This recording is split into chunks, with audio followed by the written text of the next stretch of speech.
Bienvenidos de nuevo. Ya Welcome estamos back, en everyone. el Ecuador del We're now Congreso, at en the la halfway tercera point of the sesión del Congress in its cuarto third Congreso session de of the Fourth Embajadores de International Tecnología, Congress on Turismo para Technology la and Diversidad. Tourism for Os recordamos que Diversity. el hashtag Remember that the hashtag is TTDFONCE Las sesiones que se 2021. añaden en esta The jornada sessions a that are nuestro added programa para ver today en la to our web program son to see las on the web siguientes. are La dedicated primera de ellas to es la tourism for all ventana a people. las The buenas first is prácticas Good en el Practices turismo, in moderada Tourism, por Igor moderated by Ambros, Igor director Ambros, general de the la Red General Director of Europea the de Turismo European Accesible Accessible en MAP, Tourism Network, donde podemos ver qué se está ENAT, haciendo en where we el can see what actual is being turismo done in para relation todas to las tourism personas for con all people éxito with y cómo success es and replicable how it's en otros replicable lugares. in other Y en la places. segunda, And the con el second, título with the Información title Accessible Turística Tourist Accesible Information sobre on accesibilidad, Accessibility, moderada por Delfín moderated by Jiménez, doctor Delphine y arquitecto Jimenez, experto en doctor and an expert accesibilidad, además architect de in CEO de Equar, accessibility, vamos a and poder ver CEO of cómo tener Aquar, información accesible is respecto a where we recursos can see having turísticos. accessible Todo information eso regarding y la tourist cadena de valor del resources make the turismo tourism no se value toca. chain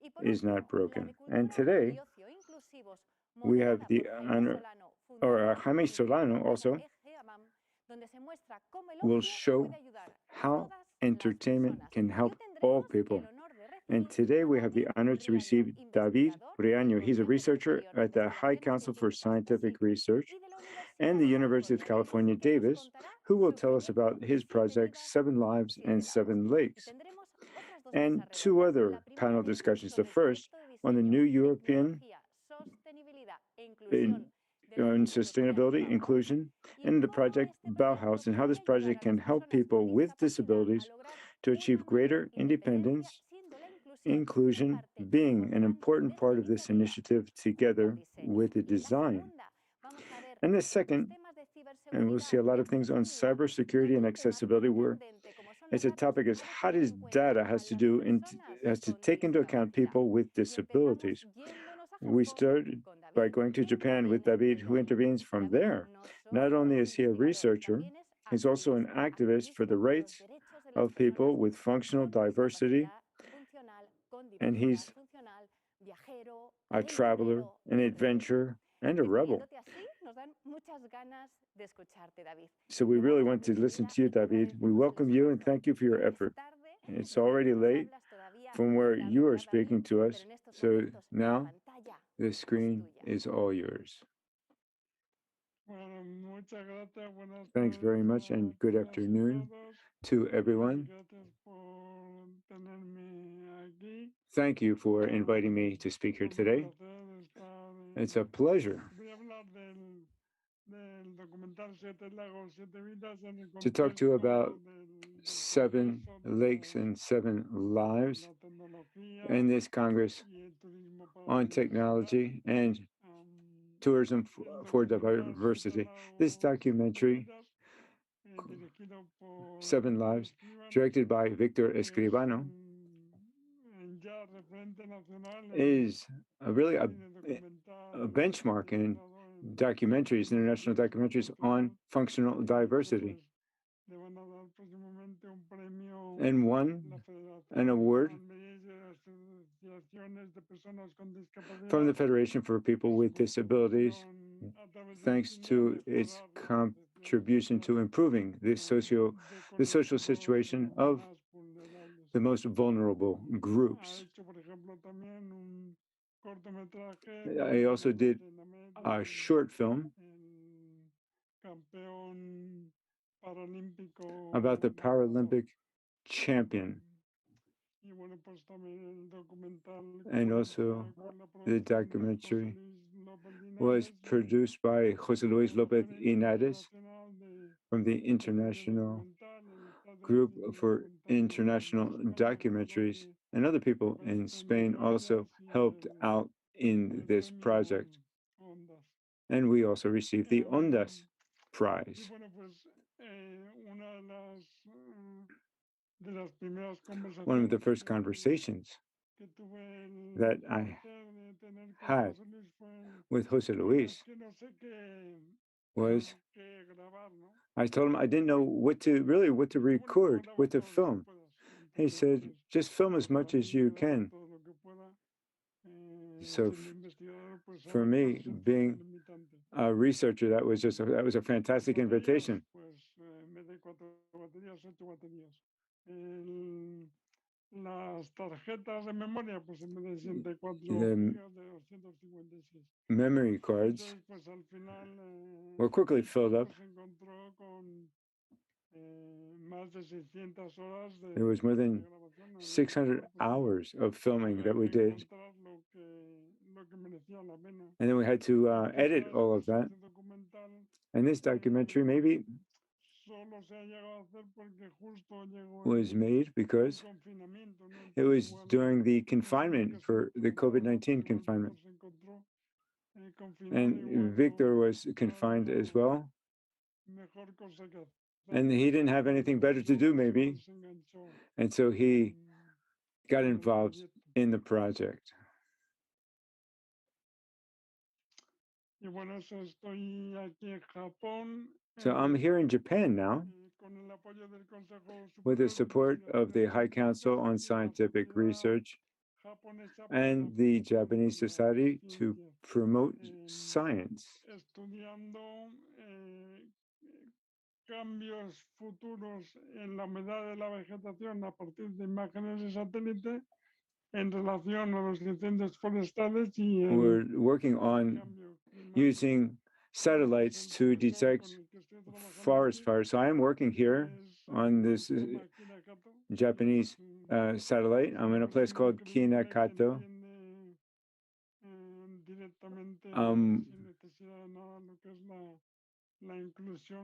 Working with a person who is very understanding of what inclusion means, and we're working on some ideas. As you can see in the snapshots here, we're looking here at a lift. It's connected to a battery.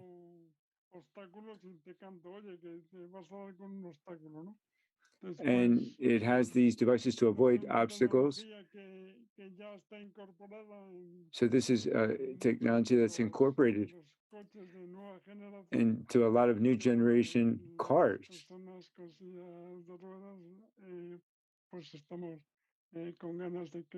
And so we're looking forward to seeing that integrated into wheelchairs.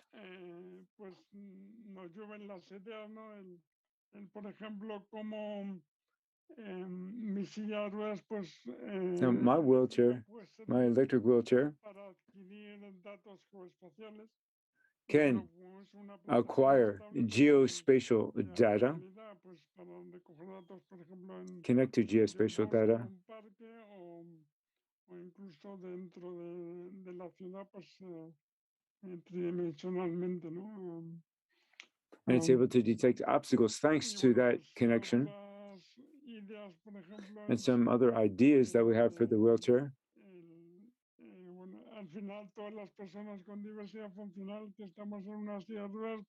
All people with functional deficits who are in wheelchairs, we depend on our chairs.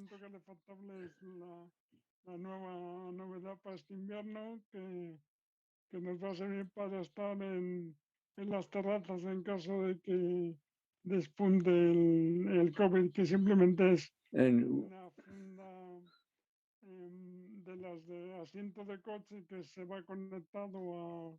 The lining on the seat of our these new wheelchair is heated actually, because we might have to be sitting outside if we have another outbreak of COVID-19 this winter.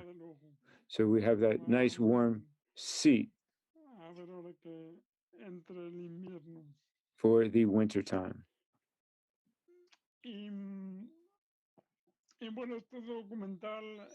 And this documentary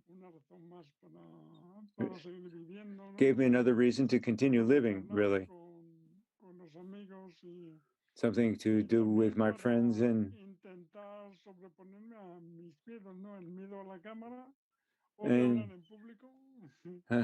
I hate speaking in public, actually, and making presentations, but when you do it in a documentary, since it's edited and they only use the best parts, then it usually works out for me.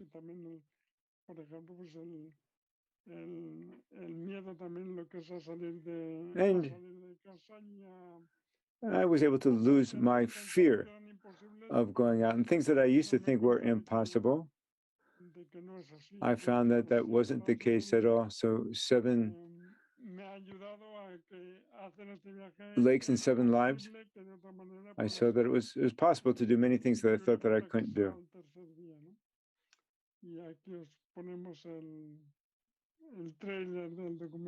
And I'm going to show you the trailer now from this documentary.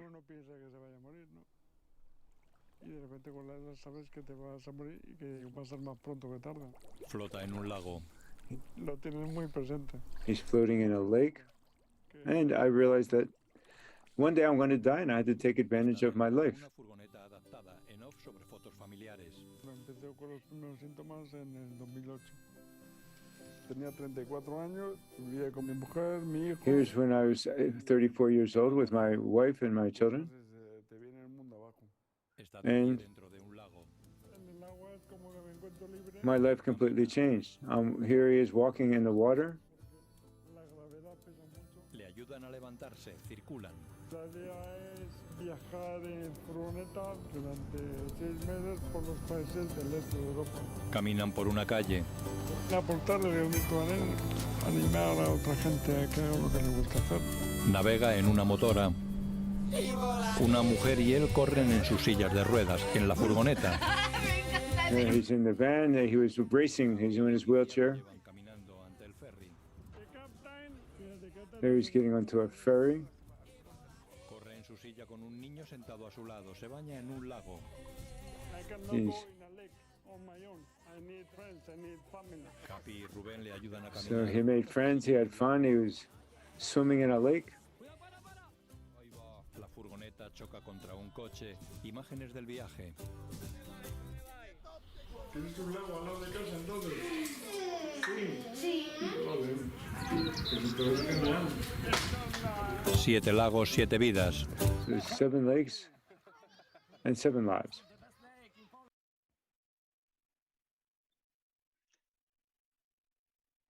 Pues, bueno, entonces uno de los primeros cosas que One of the teníamos que first decir para hacer este things viaje that es we saber had si to íbamos a do viajar en transporte público o was to íbamos a viajar en get around in vehículo public adaptado transport or y an íbamos adapted a vehicle. dormir, ¿no?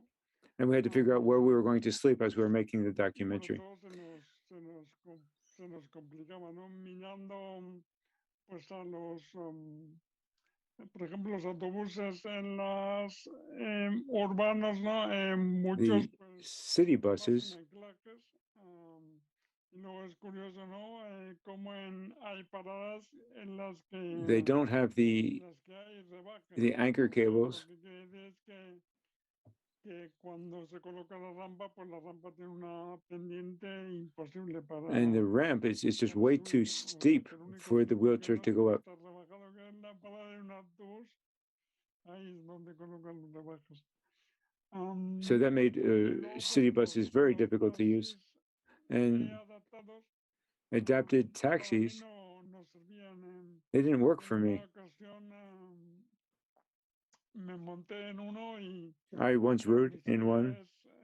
es grande, My chair is o large, mejor dicho, el taxi era pequeño or para the mi taxi cab silla, was actually small. porque es. Y entonces, pues el taxista quitó mis sujetacuellos para que entrara. And the Dijo, "Ya, driver, ya está, nos vamos, ¿no?". Entonces, claro, tuve que viajar con el cuello para abajo todo el camino, ¿no? Entonces, was pues trying to es help me, como que te tratan un poco como una maleta, ¿no? but I felt like I was being Luego, treated pues like a piece of también luggage. la mayor parte de las adaptaciones que hay Most of the en adaptations las furgonetas to están vans pensadas para ir en la parte de atrás de la are furgoneta, to que es sit donde in the back of the más van, baches, más movimiento y menos and visibilidad, you ¿no? have less visibility, and any little Como bump el that the ejemplo van goes over, you really get de jostled la around. foto de abajo a la izquierda. This is, you can see this on the Además, como la left-hand silla es picture. más alta, pues And a since the veces no chair is tienes ni la higher, visibilidad sometimes you don't have any visibility at all ventanas, ¿no? through the windows of the van because you're Sí sitting up higher. es cierto que existen furgonetas There ya are pensadas para que vans digamos, como that are designed copilotos for us to go as in the passenger seat in the front. Y claro, pues si pensamos en una furgoneta para dormir en ella, But they were asientos more tan grandes no hay ninguno for que sleeping yo sepa rather que than pueda for viajar driving. I'm not familiar with como any of them barco where you can really drive on the en road serie.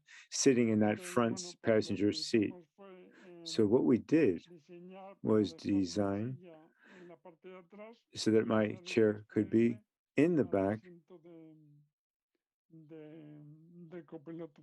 and then I would sit in Entonces, the yo creo que eso que habría passenger seat in the que front. pensar en incluirnos en la primera parte de la toma de decisiones del So diseño inicial we were de, involved in the de initial 7 design furgonetas of this type of van para que sea algo pues que realmente sea el mejor sitio de la furgoneta so that para it would be nosotros que somos los que well teníamos adapted problemas de to movilidad. our use for use with Sí que había of una people with compañía de mobility concesionarios problems. que There are estaban some diseñados específicamente American vehicles that are pero designed specifically for pues people with disabilities. luego como resultó la cosa, ¿no? Y bueno, pues ahí en las fotos del medio se ve un autobús donde You Rosa can Parks la mandaron a la zona de atrás in afroamericana. in that bus, wheelchairs were La sent to mandaron the a la back zona of the bus, de atrás del autobús por ser negro, ¿no? just like Entonces the un blacks used poquito to have to como, ride in the back of the bus. That's so it didn't make me feel good at all to be relegated to the back of the bus. El tema de los aviones pues también es complicado porque para mí transferirme a una silla que no tenga reposacuellos es difícil y luego viajar en un avión en la silla del avión pues Traveling in an no es cómodo airplane para mí. is Luego extremely pues uncomfortable because we can't muchas travel veces sí que te in dan con our la furgoneta wheelchair. hasta la puerta del avión, So you go with your pero wheelchair luego to the door por of the plane. cuestiones que desconozco pues es But for some reason that I don't understand, devolver la silla a la puerta del avión. y- Y también you pues can't en sit muchos in the aeropuertos wheelchair pues in the plane.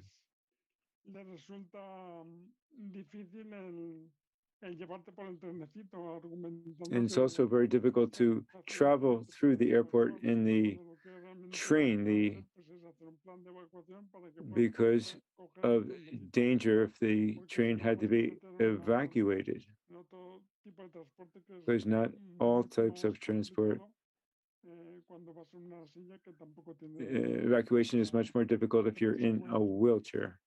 Realmente estoy hablando de experiencias de haber I'm viajado por el mundo en talking about my unos 30 experiences países traveling throughout the world in silla de about ruedas 30 countries in a wheelchair. estuve contando, así que tampoco quiero particularizar So con un determinado aeropuerto, una I don't determinada want to ciudad, talk about porque al any final specific pues, city or airport because I pues was realmente pues traveling through para many todos different los cities and sitios airports. hay un montón de problemas. Quizás So, and lo each one que has quiero its problems. es singularizar aquellas cosas que So me he I'm just trying encontrado que to point me out han encantado. those things. There are some things that I really liked about some of those airports. También viajar en tren Now, es traveling by complicado train is also para mí porque complicated for la me mayor parte de los trenes de because largo most recorrido, of the long el distance trains, asiento para persona con movilidad reducida no lleva un acompañante al lado, entonces a mí me hace the falta un acompañante special al lado, seats, entonces there's no accommodation pues, for the pues companion. I need someone to prefiero pues, accompany me in my tomar el travels. tren de largo recorrido And so porque that's es más also a seguro. problem. Pero el llegar a un tren de cercanías desde allí, And pues, when you get to the commuter trains, pues todo se complica. everything is more Y bueno, pues difficult. un caso realmente increíble es el caso de Tokio. And Tokyo was a really Tokio es particular impresionante situation. Tokyo was very el impressive. trabajo que han hecho de adaptación What they did do for en el metro de adaptation Tokio in the Tokyo metro y los trenes de alrededor que and yo haya visto, ¿no? Entonces, the en el metro de Tokio trains, the al city llegar hay una trains. persona que te pone una rampa You get para entrar a en el tren ramp, a special ramp to y get cuando into the train. llegas And when you arrive, está una persona a person is there con la waiting rampa esperándote with the para ramp que salgas. Y tú so that you siempre can que exit. vamos the train. So every time we go A to ver si falla, a ver si falla. Es que no Tokyo, falla. I always say, let's see if they're going to be here this time, and they always are. They never miss. De YouTube de Siete Lobos, Siete Vidas, In the video, pues, 7 Lakes and 7 Lives, podéis ver un poquito you can eso, see además that de la carrera de la triatleta Susana Rodríguez y that Sara Loeb, que bueno, también está un poquito con mi narración en off a modo de audioguía, ¿no? Pensando un poquito en ella. Y en el resto de la comunidad, por supuesto, tío. Y bueno, pues aquí un poquito here, va un pequeño corte del documental this is just a small piece of the documentary showing de lo que fue el diseño y the design, pensar en nuestra furgoneta que tiene el nombre de Florencio Flores del Campo. the design of the van. We called it También tiene que Flores de ver con Campo, nosotros. Es un field símbolo- flowers or es un wildflowers. símbolo que nos lleva por el mundo. And that was the van that took us around the world.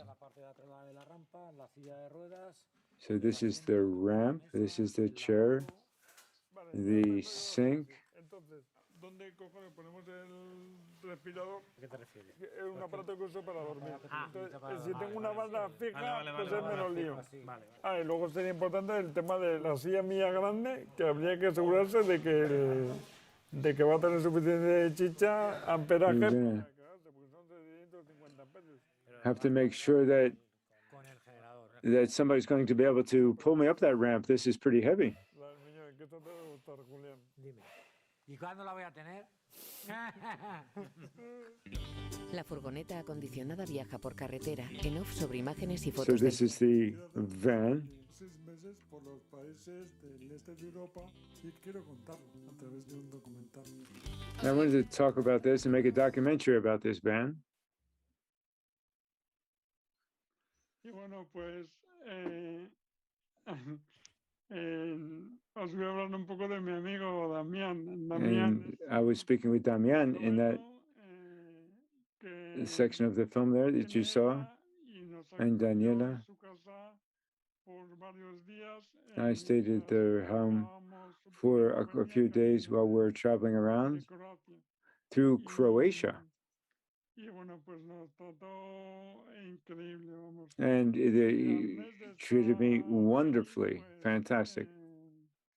Me contó eso que hizo esta And maravillosa furgoneta adaptada versión 2.0 told me that de Florencio Flores del Campo. this was the version 2.0 of our Es van. maravillosa, él es mecánico, ¿no?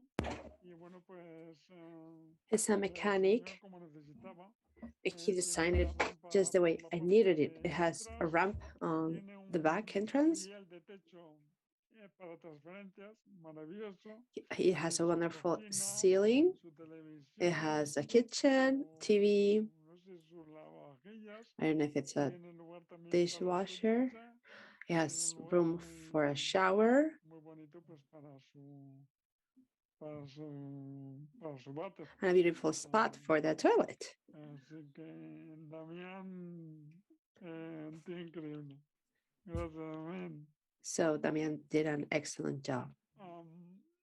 Y luego, bueno, pues también una de las I would also de like los mayores problemas, yo creo, para to talk about one of the greatest issues for doing tourism is visiting historic monuments. There's this concept that the stairs are part of the heritage. Well, we cannot forget that in the time where those monuments were built, people with functional diversity, well, they were either extinguished or had to remain at home or in institutions. And now we need to think of monuments as living beings, that they're in constant change. So we need to make plans to do this transformation, taking into account the local architecture, the aspect of the monument, that it's a right that people with disabilities have. And the heritage laws cannot be more important than people with disabilities.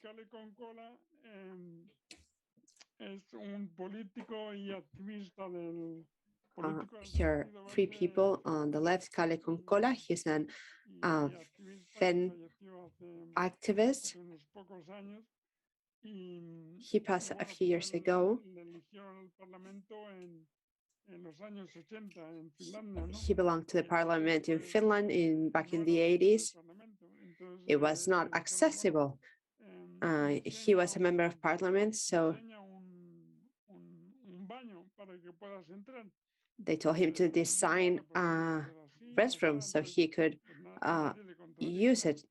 He said, well, it should be so and so. Nobody said no to him.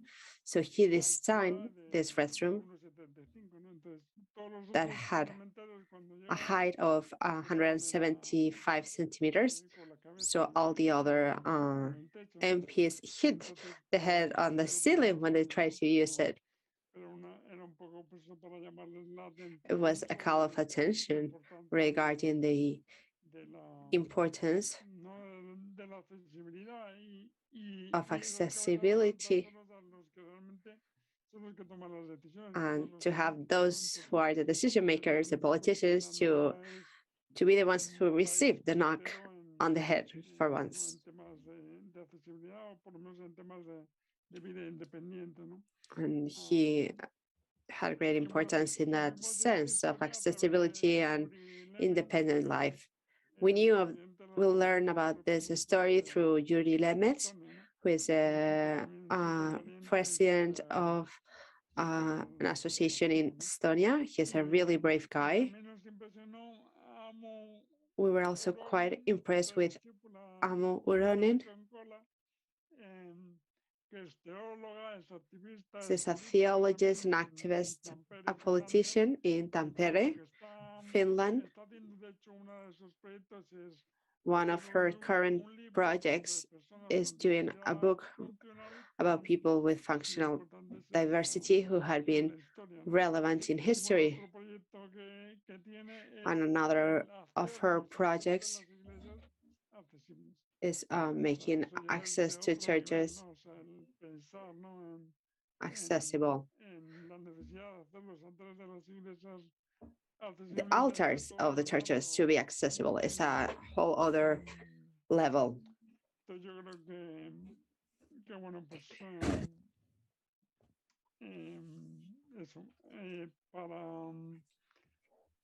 Para acceso turístico de personas con diversidad funcional debe ser una prioridad por encima should be a priority to make heritage accessible for people with functional diversity, to do the necessary modifications and adjustments so they can visit everywhere. Another one of the dilemmas we face is how to get to the water.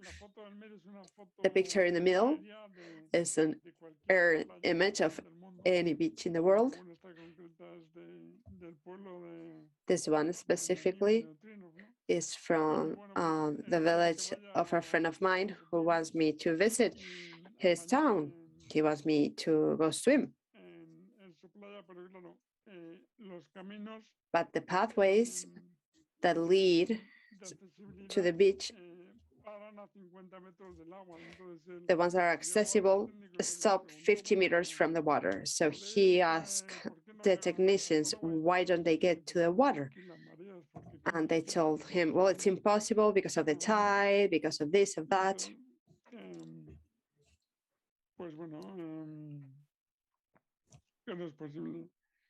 It's not possible.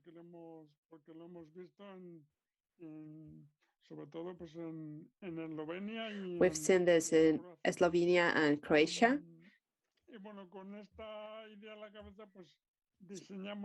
So with this idea in mind, you can see on the right in the image the wheelchair that we use to be able to reach the water. It's a cheap transfer chair that folds, and a bike shop from San Diego, California did an adaptation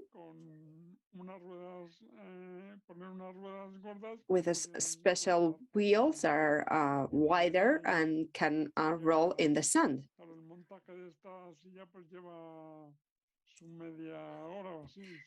Being able to mount this a wheelchair takes around half an hour, but it's an interesting idea. On the picture, the left are swimming pools.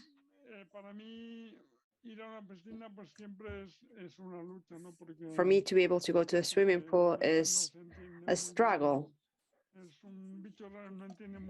They don't understand very well how I can get in, how things need to be done to help me out. We went to a thermal spa, and it turns out that the 3 transfer chairs to go down the stairs and get into the water were non-functioning.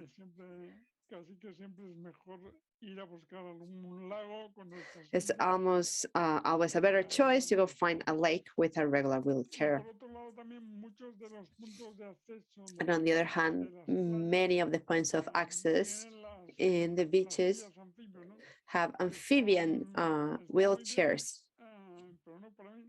These are great, but not for me, because amphibian chairs float, amphibian wheelchairs float, and I can move around great in the water.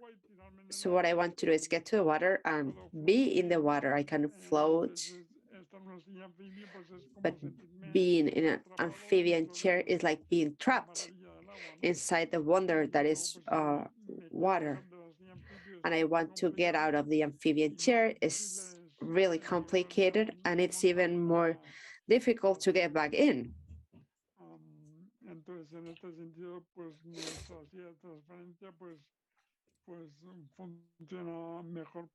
So the transfer chair works better for my needs in those cases. Regarding lodging or accommodation, well, this was a huge reason that made me decide to travel by van. We've even found hotels that had rooms, single rooms adapted for one person. Well, what if the person with functional diversity comes with a helper? Well, that needs to be in a different room. But what if the person cannot be left alone? Well, no. We are complying with what the law requests. Well, I don't know what law they're referring to. I don't understand a single thing. But rooms need to be at least double. Triple room is ideal because often it's a couple traveling with a helper, or a person traveling with 2 helpers, or a couple parents traveling with a child. There are very few triple rooms adapted, and I think that will be the best choice.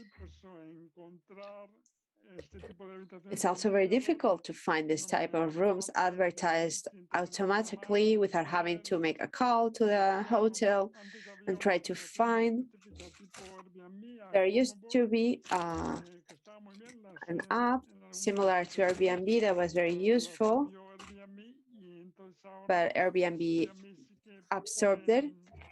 Now Airbnb does mention whether the rooms are adapted or not.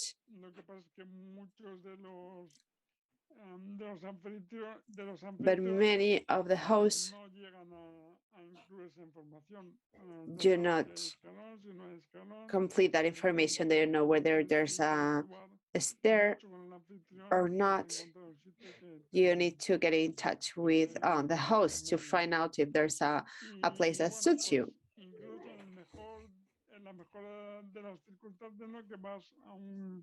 Well, even in the best of circumstances, when you travel to a hotel or you stay and it's comfortable,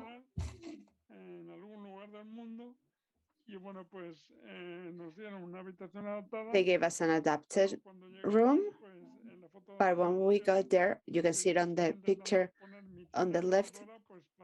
I was trying to set my adapter for the toilet, and because of the shape was a square, it didn't fit. So toilets that are shaped as a rectangle are my #1 enemy. So since it didn't fit, I need to use the second option with a much lower seat, and my agent, who is a very strong guy, he practices agrofit, he couldn't lift me.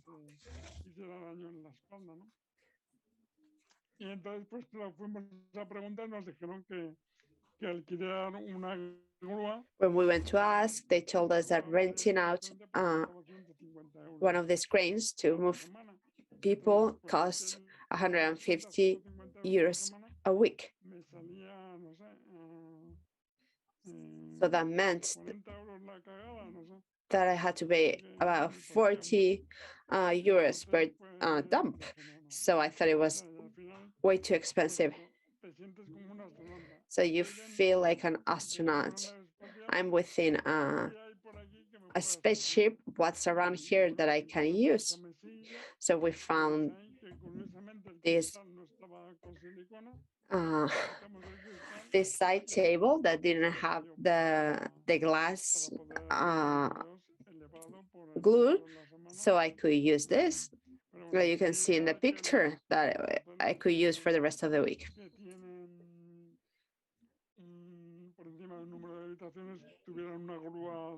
So I think hotels that have above a certain number of rooms should have a crane to be used. It's very difficult for a user to carry around one of these cranes. So in the picture on the top is what we use for the travel. It's a structure that with the adapter for the toilet, and we could fit this into any toilet.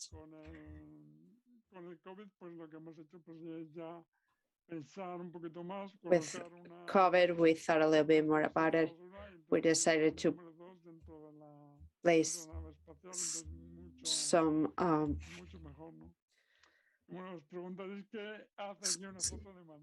bags to put there. Well, you will wonder, why is there a picture of McDonald's? Well, during the trip, it was very helpful. I cannot say a lot about the food,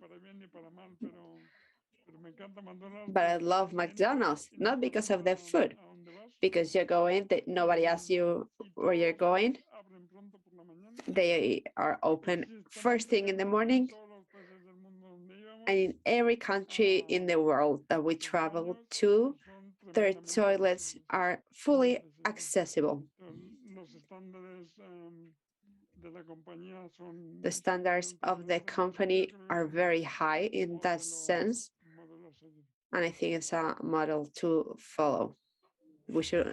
Other companies should follow their lead.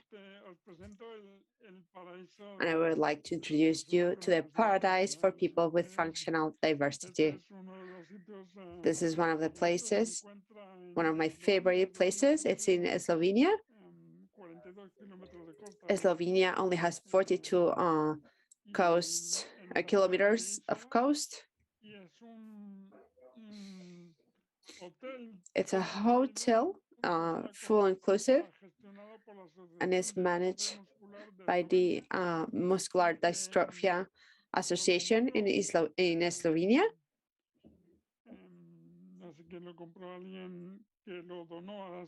Somebody bought it and donated it to this association. It was a former hospital, and they have slowly transformed it into this resort. And it's truly amazing. It's placed by the sea. You can see they've built a ramp that reaches the water, the shore. So I told my friend, well, it is possible to do this. There's this wonderful ramp that reaches into the water. On the picture on the left, they have triple rooms. They have a bed that is articulated, electrical. It's like a hospital bed with a fully adapted bathroom. You don't have to be placed at the back of the bus. It's the best room in all of the resorts. It has wonderful balconies with great views. It's amazing. They also have a great physical rehabilitation room with a crane in the floor.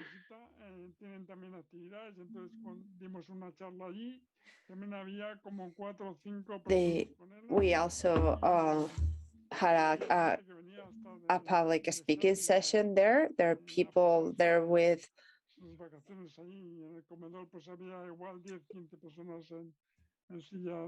people from Serbia that came to visit. There are 4 or 5 people in wheelchairs, and prices were quite reasonable. So if there are any investors and you know of any old hospital that's lying around, please buy it and turn it into this. Well, regarding transport by ferry boats is one of the hardest things ever. When you board, you need to be really watchful so that they don't block your way out. So if you get a car behind you, you cannot exit. You need to make sure that once you're there, you can reach the elevator to go to the deck. And then the elevator needs to work too, because if it doesn't work, you're stuck.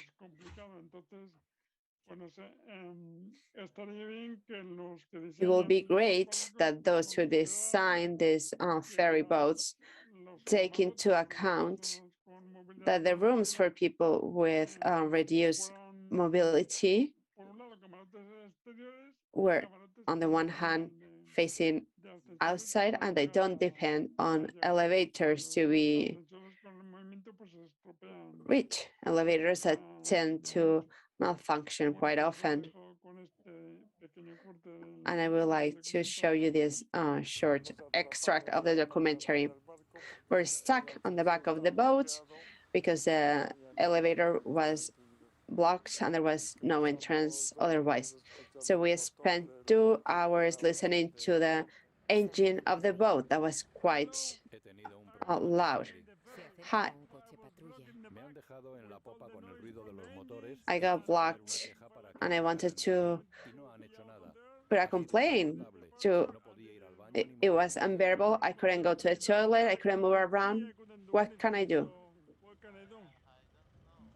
El policía le dice que no sabe y David propone bloquear la entrada. Está ante la entrada de vehículos al ferry. ¿Dónde está el hippie de los pelos? ¿Dónde está el tipo de los pelos largos? Where's the guy with the long hair? Pregunta por la agencia y el tipo de los pelos largos. Un hombre le...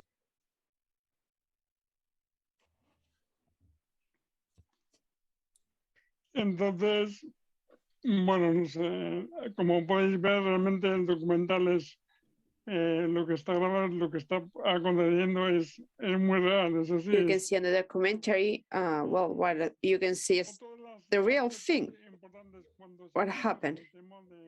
One of the most important things when you travel has to do was that you need to travel with helpers, with other people.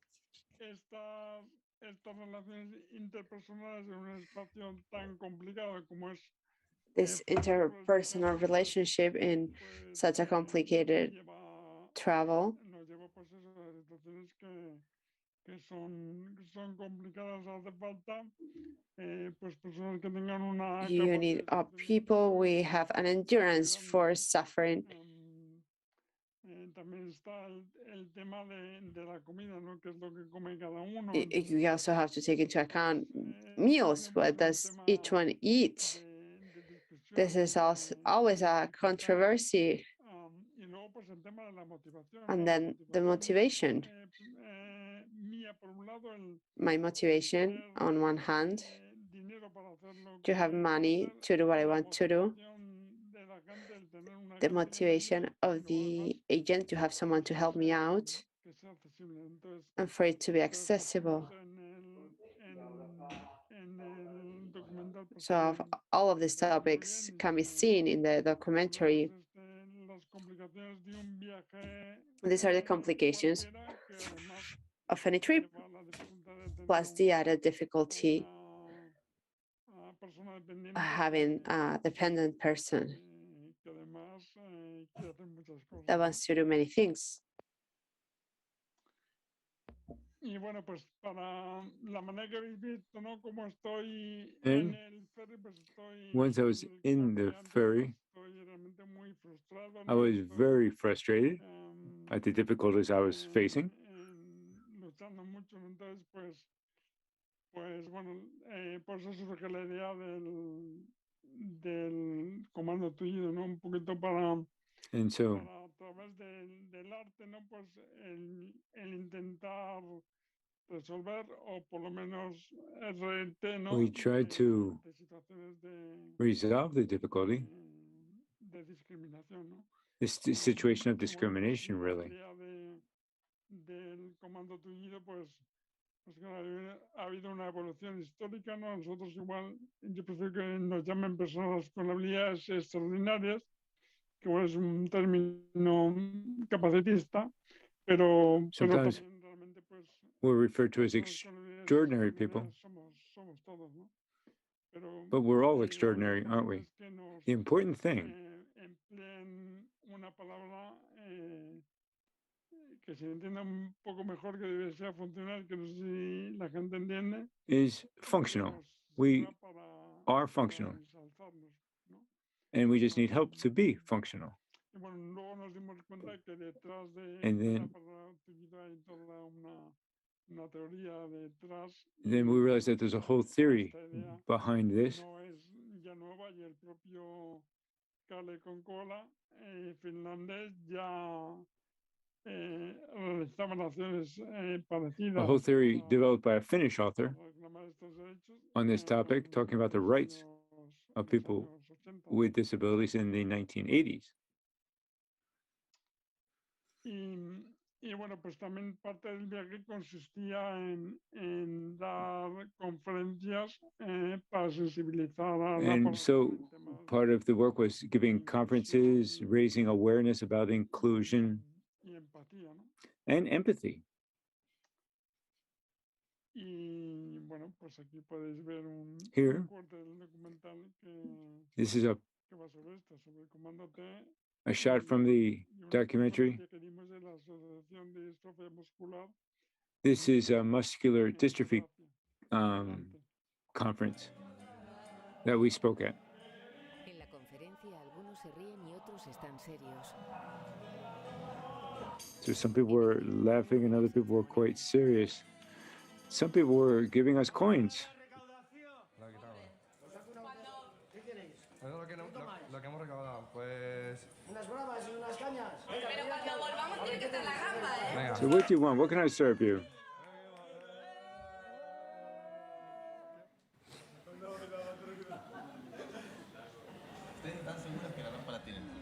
Sí, sí. ¿Sí? Sí, sí, yo vine la semana pasada y me dijo que estaba hecha y todo. Está guay. La rampa está hecha. David entra con la silla en el bar. So with this ramp, David was able to go into the bar with his wheelchair.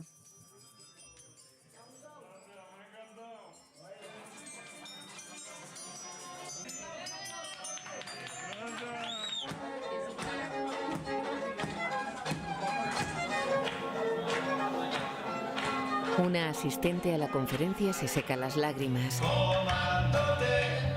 This is our shots from the conference. And an emotional experience.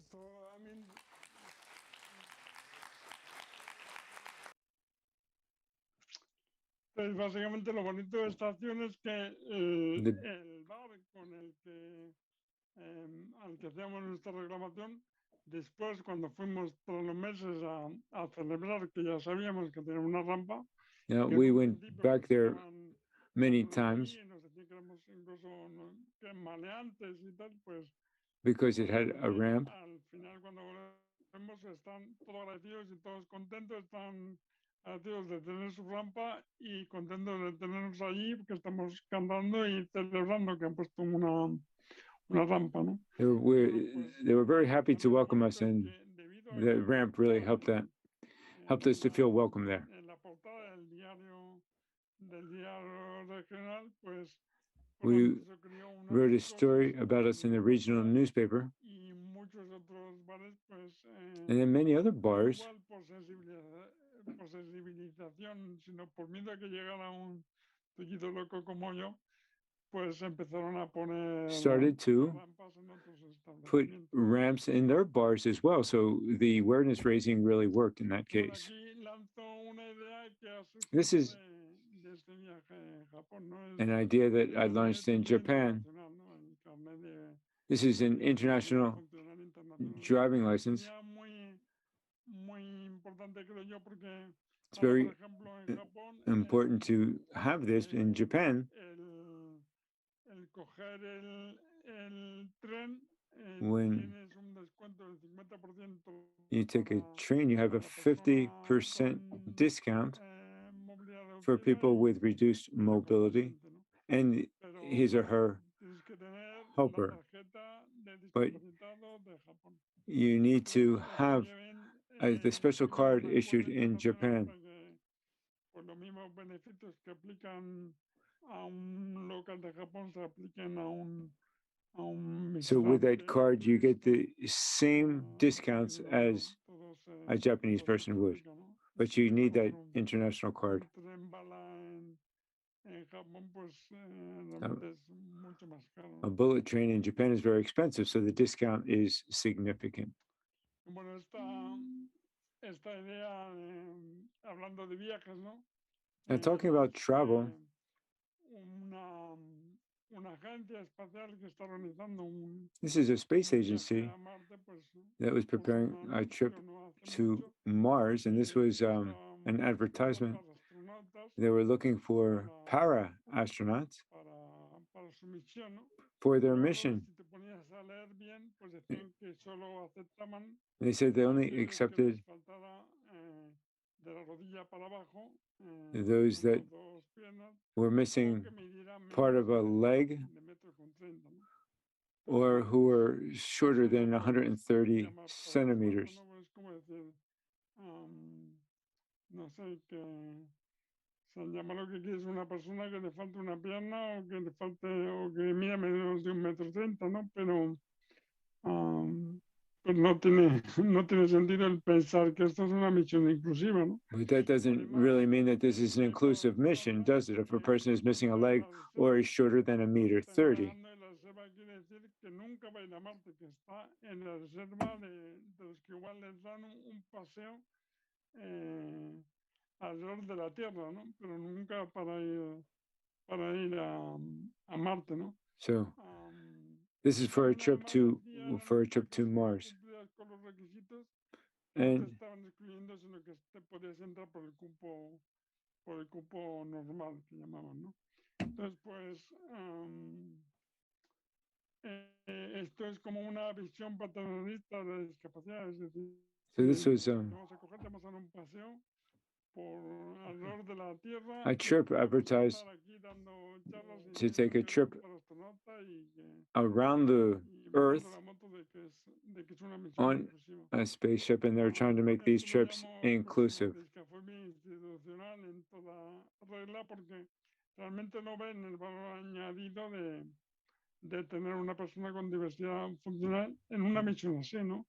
But they really don't see the value added to have a person like myself on a trip like this. I don't think they really understand.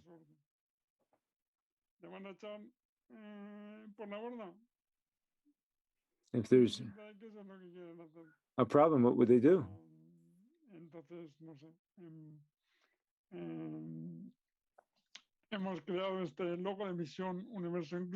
So we created this logo for inclusion.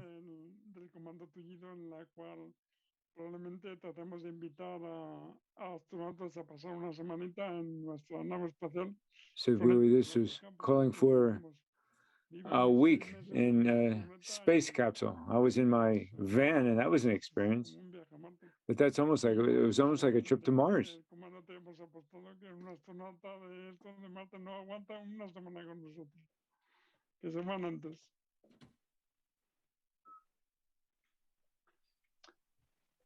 And one of the ideas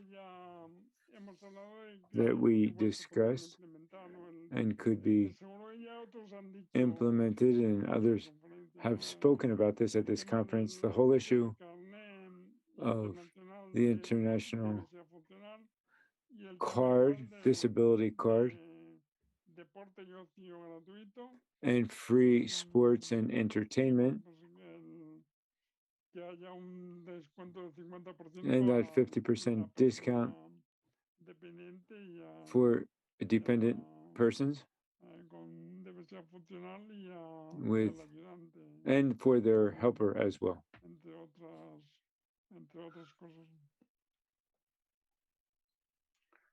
Aquí está la última idea que hemos tenido del comando tullido, ¿no? Que es que me voy a casar con mi silla de ruedas. Here's where I said I was going to marry my wheelchair. When you reach the door of the plane, so when you reach the door of the plane, they don't separate you from your wheelchair. Algún amigo que tenga un traje de azafato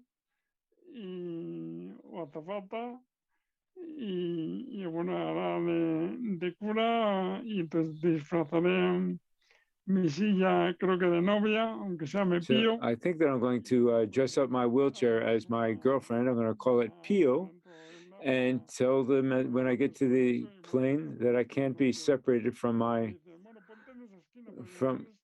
wife here, which is my wheelchair. The idea is that Pio and I, my wheelchair and myself, we form a unit. We cannot be separated. Now, the next steps of the documentary will be in the Palacio de Hielo in Madrid, the 16th of November at 7 p.m., and also in the International Film Festival in Palm Springs, California.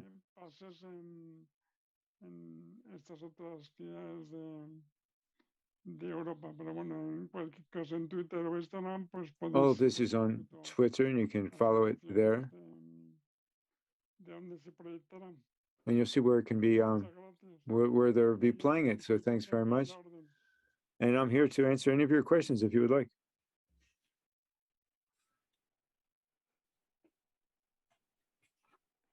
Pues muchísimas gracias, Thanks David, very pero much, no me quiero David. despedir de ti sin hacerte But una I pregunta. do want to ask you a ¿Qué opinas question. del término What do you persona con think discapacidad, ya que es about the usado en term otros person with disability, and how do you see these terms in general? Well, the term what I prefer is person with reduced mobility.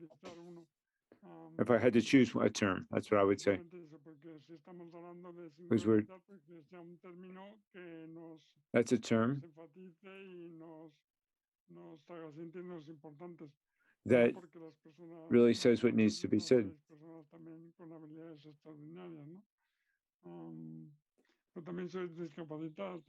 But I'm also disabled. Yes. And that's the case of the Daredevil. But we're out of time. We're going to have to stop here. Thank you very much, David, for opening our eyes and for having participated and being with us, and to show your experience from the point of view of the user, your personal experience of working with this diversity, of traveling, and the things that you encountered along your trip. So we're going to take a break now, but during the break, like other days, we're going to see a short. It's called Innocent. Álvaro Pastor is the director, and he's going to talk about intellectual disability as just another element and not perceived as something that should attract attention, but just as another characteristic of people, as David said. I hope you like the film and you enjoy it, and we'll see you after the half-hour break. Thank you. Al ocio y a la cultura es algo fundamental para la inclusión de las personas con discapacidad. En este caso, la accesibilidad al cine. Que las personas sordas puedan seguir una película mediante subtítulos y que las personas ciegas dispongan de la audiodescripción son dos aspectos indispensables para garantizar la accesibilidad. En los cortometrajes que vamos a ver a lo largo del Congreso, todos y todas podremos disfrutar de ellos en igualdad de condiciones. La audiodescripción, que explica lo que pasa en las distintas escenas mientras los actores no hablan, se escuchará para todas las personas. Aunque en la vida real, esto solo se escucha por las personas que lo necesiten, a través de la aplicación Audex Mobile, aplicación accesible y gratuita que permite escuchar audiodescripciones de películas, series, documentales o cortometrajes, descargando estas en el móvil. La aplicación sincroniza la audiodescripción con la película. De este modo, solo el usuario lo escuchará. Esperamos que disfruten de la proyección. Todas las proyecciones contarán con subtítulos y audiodescripción en castellano. Accessibility to leisure and culture is fundamental for the inclusion of people with disabilities. In this case, we are talking about accessibility to the cinema. That deaf people can follow a movie using subtitles and that blind people have audio descriptions are two essential aspects that guarantee accessibility. In the short films that we are going to see throughout the conference, all of us will be able to enjoy them on equal terms. The audio description, which explains what happens in the different scenes while the actors are not speaking, will be heard by everyone. In real life, this is normally only heard by people who require it throughout the Audex mobile app, an accessible and free application that allows us to listen to audio description of films, series, documentaries, or short films by downloading them on your mobile. The app synchronizes the audio description with the movie. In this way, only the user will hear it. We hope you enjoy the screening, with subtitles and audio description in Spanish. Una producción Nefilim Producciones. Fundación Carmen Pardo Valcarce. Gracias a la colaboración de LVMH. Un hombre duerme en una cama. Despierta. Tiene el pelo moreno entrecano. Cierra de nuevo los ojos y se estira con movimientos pequeños. Está tumbado sobre el costado derecho. Ronda los 40 años. Abre los ojos y mira hacia arriba. Se gira poniéndose boca arriba. Tiene bigote y barba rala. Mira al techo. Hola. Mira sorprendido a dos personas que están de pie junto a su cama. Se incorpora alarmado.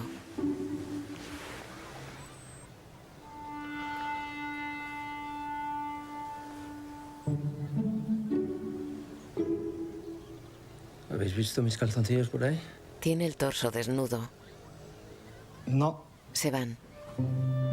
Perdona, ¿qué hora es? Entra una mujer joven con melena morena. Hola. Él se cubre con el edredón. Hola. Buenos días. Buenos días. ¿Dónde estamos? En mi casa. Come una galleta. Claro. ¿Y tú quién eres? Yo, Elsa. ¿Quieres café? Ya, Elsa. ¿Dónde estamos? Ya sé que es tu casa, pero ¿dónde estamos? Ya vestido, mira a través de la ventana.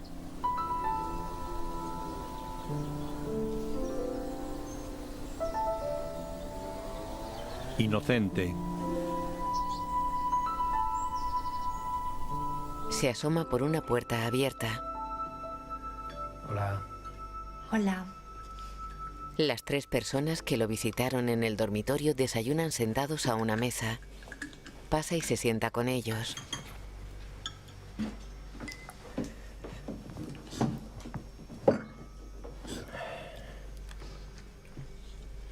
¿Cómo te llamas? Miki.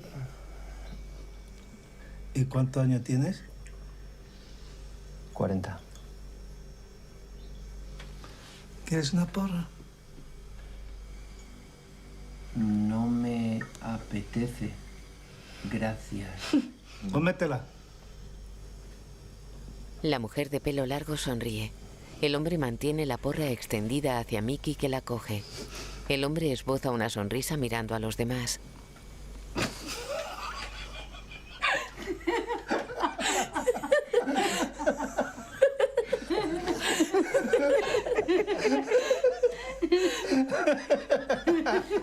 Miki los mira confuso. Fuerza una sonrisa. En el dormitorio dobla sábanas. La joven de pelo largo está con él. Entonces no te has encontrado mis calzoncillos por ahí. No. No. Son blancos con una goma así ancha que pone el nombre en inglés.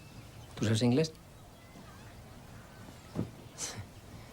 Son blancos, de la talla 42. White. 42. Ya. Oye, ¿y tú y yo anoche? O sea, ¿nos acostamos aquí? Sí. Juntos. ¿Pero cómo de juntos? Ella se encoge de hombros. Muy juntos. Nos acostamos a la vez. Ahí. No, pero no sé, o sea, no sé si me estás entendiendo bien. Sí. Hola de Bruselas. Los medios. Buenas. ¿Dónde están? No teníamos. Surgió así de repente. Pero como que surge así de repente, las cosas no surgen así de repente. Claro, tú eres buena gente, ¿no? Eres buena persona, eres como más... Y algo que pasa en el mismo momento, ¿no? Un vídeo. ¿De qué? Pues eso, sin malicia, ¿no? Yo, sin malicia. Vale. Mi colega Miroslava no entiende el español. Entonces, en el minuto cuando vamos a hacer las cosas online, nosotros nos ponemos en la versión inglés. Perdona, discúlpame, pero si llego a saber que eres así... Lo sabías. Te lo dije ayer. Después del 8º chupito. Estás de broma, ¿no? Ella niega. Los otros 2 están en la puerta. ¿Puedes repetirlo en inglés para que mi colega entienda también? Que viene Alicia. Alicia, no venía mañana. Me llamó ayer diciendo que venía hoy. ¿Pero quién es Alicia? Es la supervisora, viene una vez a la semana. ¿Te harías pasar por un amigo Yeah, de cena? yes, we know. We said it to English. Con Alicia. Voy con Fe. Sí. No, que va conmigo, que está trabajando conmigo. Eso que trabaja pero que él no hace la mezcla, la hago yo. Él solo me ayuda a llevar la bandera. Yes, at the moment we can't hear any translation to English, but maybe it will just start once these are the speakers. Now it's Como si fuera un ayudante. ¿Y qué más cosas haces? Hace la mezcla y le ponemos pintura. En la cocina, un armario está lleno de latas de tomate. Hay que llevarse la lista de la compra súper, ¿eh? ¿Por qué? Hija, porque tenía aquí tomate. Una cuestión, ¿quién van a poner el video, el pequeño video que tenemos sobre la iniciativa de Bauhaus de 1 minuto? Sí.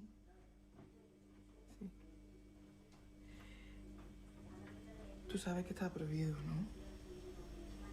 Lo sé. Pero es duro dormir sola. Sí, Duro dormir sola ya, sí. está el vídeo junto antes nuestra presentación, ¿verdad?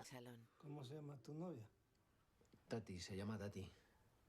Sí, porque está lijado. Es un vídeo de 1 minuto sobre la iniciativa y después nosotros hacemos casi 10 minutos no más, una presentación con los propios slides.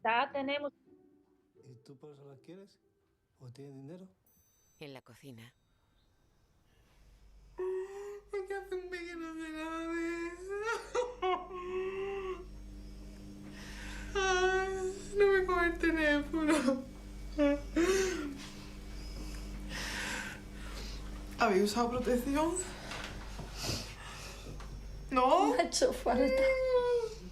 En mi empresa hay un chico como vosotros que yo le admiro profundamente. Es de una habilidad, de un tesón y una fuerza de voluntad tremenda. Vamos, de hecho vive solo, a pesar del problema que tiene. ¿Qué problema? Pues el síndrome. ¿Qué síndrome? Lo que sea, vamos, que es de nacimiento. No. ¿Y lo tuyo? ¿No? No es un accidente o ¿cómo? Estás loco. Está como la chota. La joven de pelo largo le peina con los dedos. Está bien, ¿eh? Sí. Pero bien, bien. Muy bien. Oye, ¿y tú qué haces? ¿A qué te dedicas? Yo Sí. soy cantante. ¿Cantante de qué? ¿Cantante de un grupo? No, ¿Un grupo de música? no, de una orquesta. Bodas, bautizos, comuniones. ¿Y cómo no me has cantado antes? Fiestas del pueblo. Pero hombre, cántame un poco. Cántame una canción. No. Anda, un poquito, por favor. Una estrofita. Canta un poquito, canta un poco, canta. Amor, tranquilo, no te voy a molestar. Mi suerte estaba echada, ya lo sé. Y sé que hay un torrente dando vueltas por tu mente. Amor, lo nuestro solo fue casualidad. La misma hora, el mismo bulevar. No temas, no hay cuidado, no te culpo del pasado. Ya lo ves, la vida es así. Tú te vas y yo me quedo aquí. Lloverá y ya no seré tuya. Seré la gata bajo la lluvia y maullaré por ti. Bailan enlazados en un dormitorio.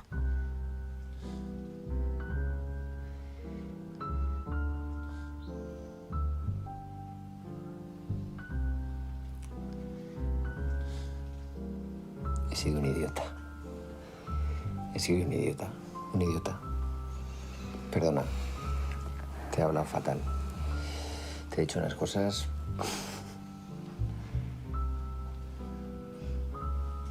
No te preocupes.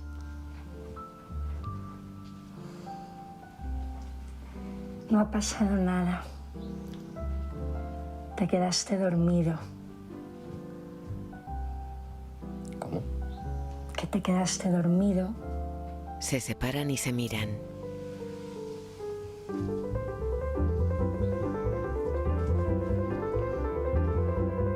Él desvía la mirada pensativo. El edificio es de fachada blanca. Mickey y la joven están de pie en el dormitorio.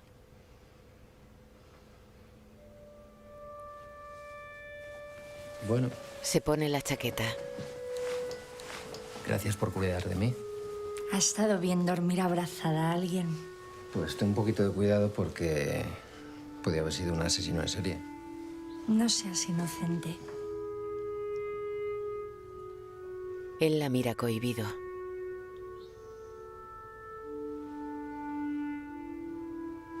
Él le acaricia la cara. Ella sonríe. Se besan en los labios. Ella lo besa con cariño.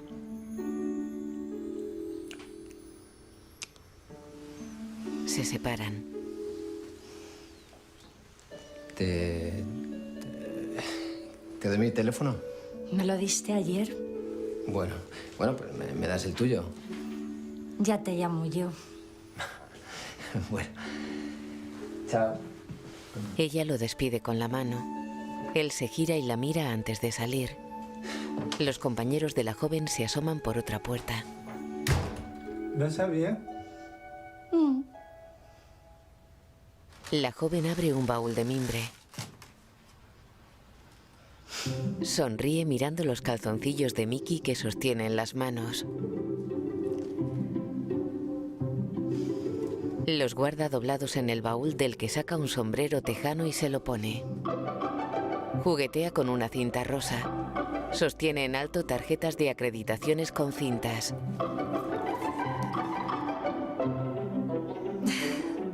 Las mira sonriendo.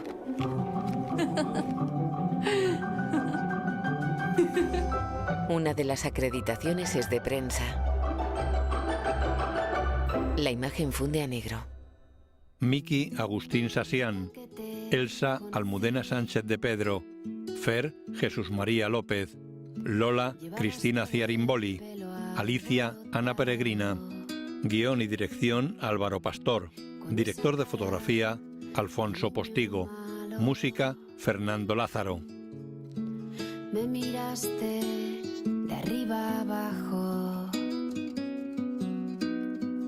y dijiste que sí, que tú te venías conmigo. El resto de los títulos aparece entre fotos del rodaje. El día que te conocí, en algún sitio y en algún lado, me agarraste sin más de la mano y me besaste con gran descaro. Me dijiste que sí, que esto aún no se ha acabado, que esto aún no se ha acabado, que esto aún no se ha acabado.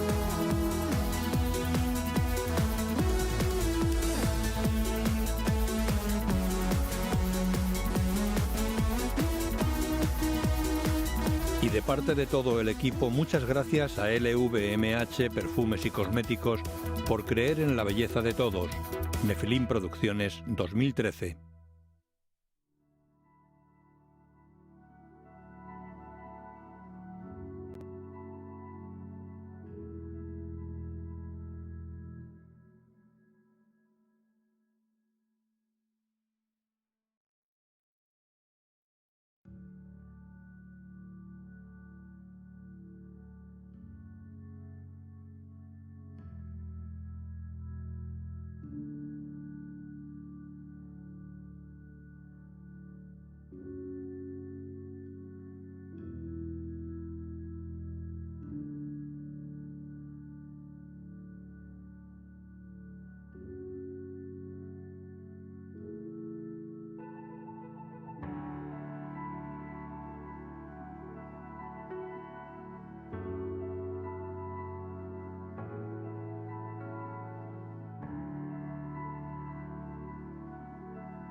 Siguiendo la Now, programación del following the schedule, we're going to go on to the moderator on the new European Bauhaus.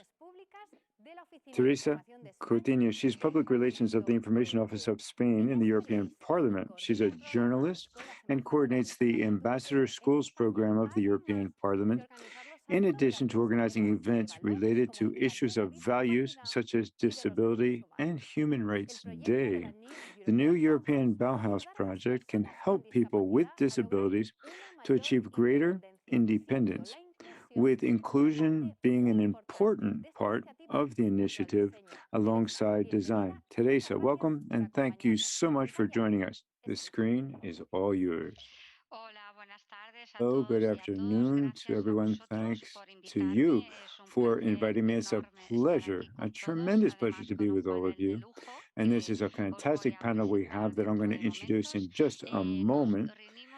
We're here in this panel to talk about the sustainable and inclusive technology of the new European Bauhaus that all of the speakers will explain very clearly. I would say, just very briefly, I'd like to talk about what the European Commission, as President of the European Commission, has said, and she says that the next generation of the EU should turn our EU into a leader of the circular economy, but not only an environmental and economic project, it also has to be a new cultural project.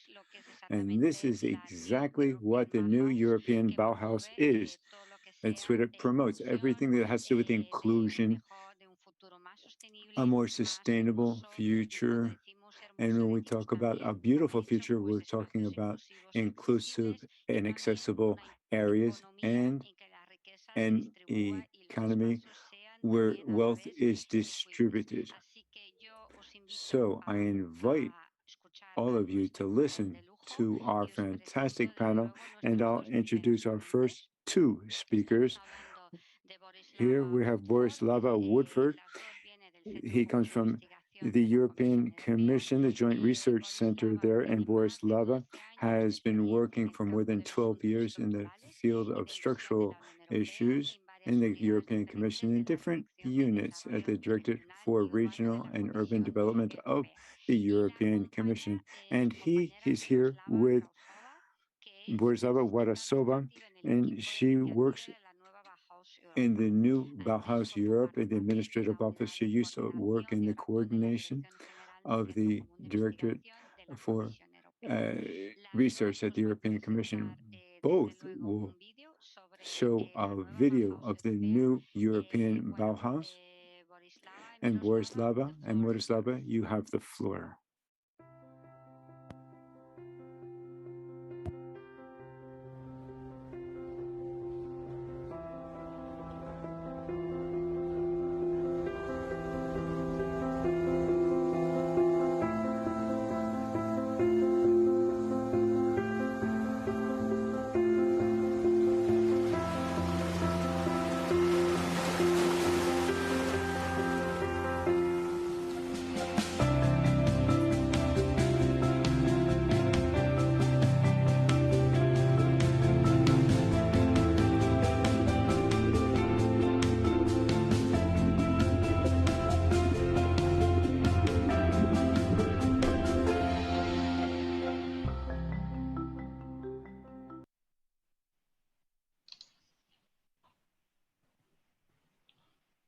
Hola, buenas tardes, Madrid. I have the pleasure, together with my colleague Miroslava, to talk to you this afternoon in about 10 to 12 minutes about our beautiful, sustainable, and together type of initiative.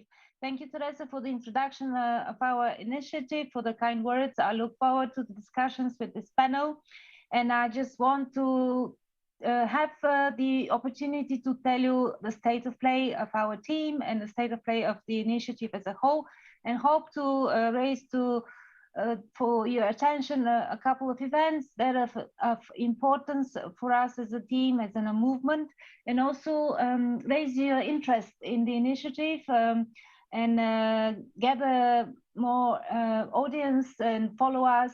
So bear with us. I'm gonna go straight into the first slides that we have. We were given the task to come up with a revival of the old movement on Bauhaus in a small team based at the Joint Research Center of the Commission. And we were told, okay, open a website, which we did on January 18th last year, and see what comes bottom up, harvesting ideas, how to design our initiative, and go about it in a different way, not the usual mode of European Commission coming up with a policy paper, introducing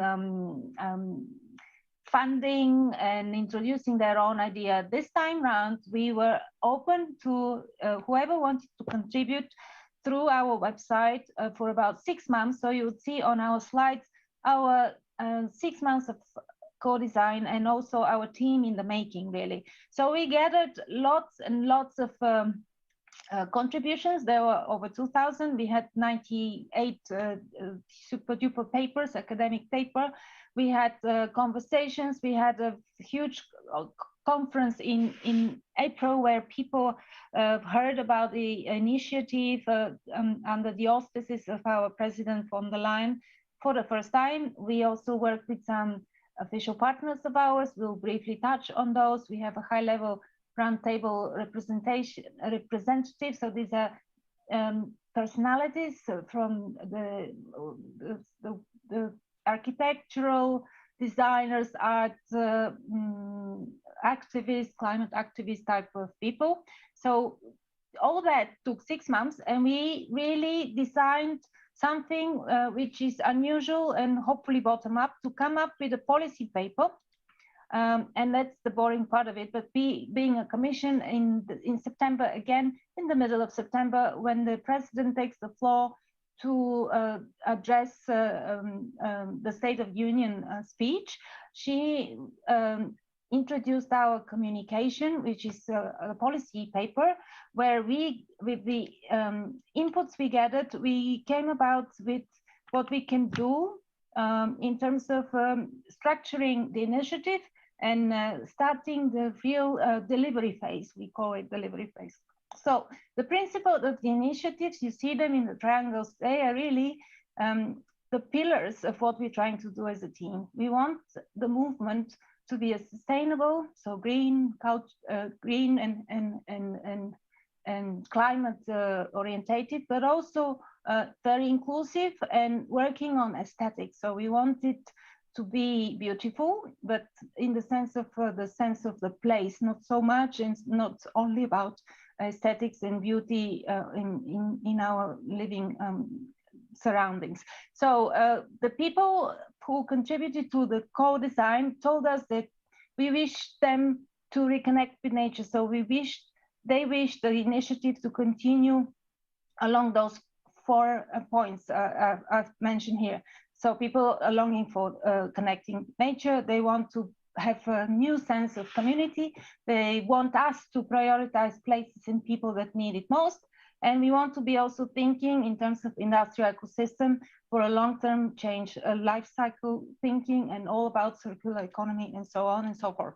And then the delivery, what we're doing now after the first now 9 months, we try to have an impact on 3 levels to start transforming places on the ground. That would mean really physical transformation, projects that would fit our 3 pillars. We want to also think about the ecosystem for a long-term innovation, enabling that, and also go through the lenses of what we do in terms of education and culture, but through the lenses of our initiative. So for doing that, we need to have a cross-policy and cross-program setup. We're trying to mobilize all the funding and all the calls that can fit in the framework of our initiative. And we also call, anytime that we talk at events, we call on member states to pool their own resources, be it in shared management or otherwise, to help us achieve an impact in those transforming places, transforming the ecosystem, and diffusing of new meanings. And what we actually planned is to have a lab, we call it the European Bauhaus Lab. It's not a physical space, it's us the wider community that is composed of our official partners, of those high-level roundtable representatives, where we meet and experiment, learn, and hopefully deliver outputs. So right now we are thinking of how to drive the agenda. It can be commission-led, but also community-led. So the first deliverables, what we foresee as a team is to work on a label, so labeling strategy. What does a European Bauhaus project look like? Could we label it as such, and on what grounds? We're also thinking of alternative funding, innovative ways of producing pipelines of crowdfunding or mobilizing private funding. You're thinking of philanthropy and other types of incentivized investors practices like low rents, etc. And also to do that, in the meantime, we are looking into community-led agenda. So we ask our partners in community to come up with ideas that would gather a critical mass behind it. And we can even propose themes or events around whatever comes through our policy lab. In the meantime, that's the date for you to remember, June 2022, where we will have a week of a festival, European Bauhaus Festival, which will have a forum, fair, and fest. And we would like, this will be in Brussels, obviously, but we would like our partners to organize satellite events. I think I spoke enough and I've taken already 7 minutes. Now up to Miroslava. Thank you so much, Borislava. So now I will just provide you with some overview of our community. So we have a beautiful, diverse, vibrant, and rich community of over 325 partners now.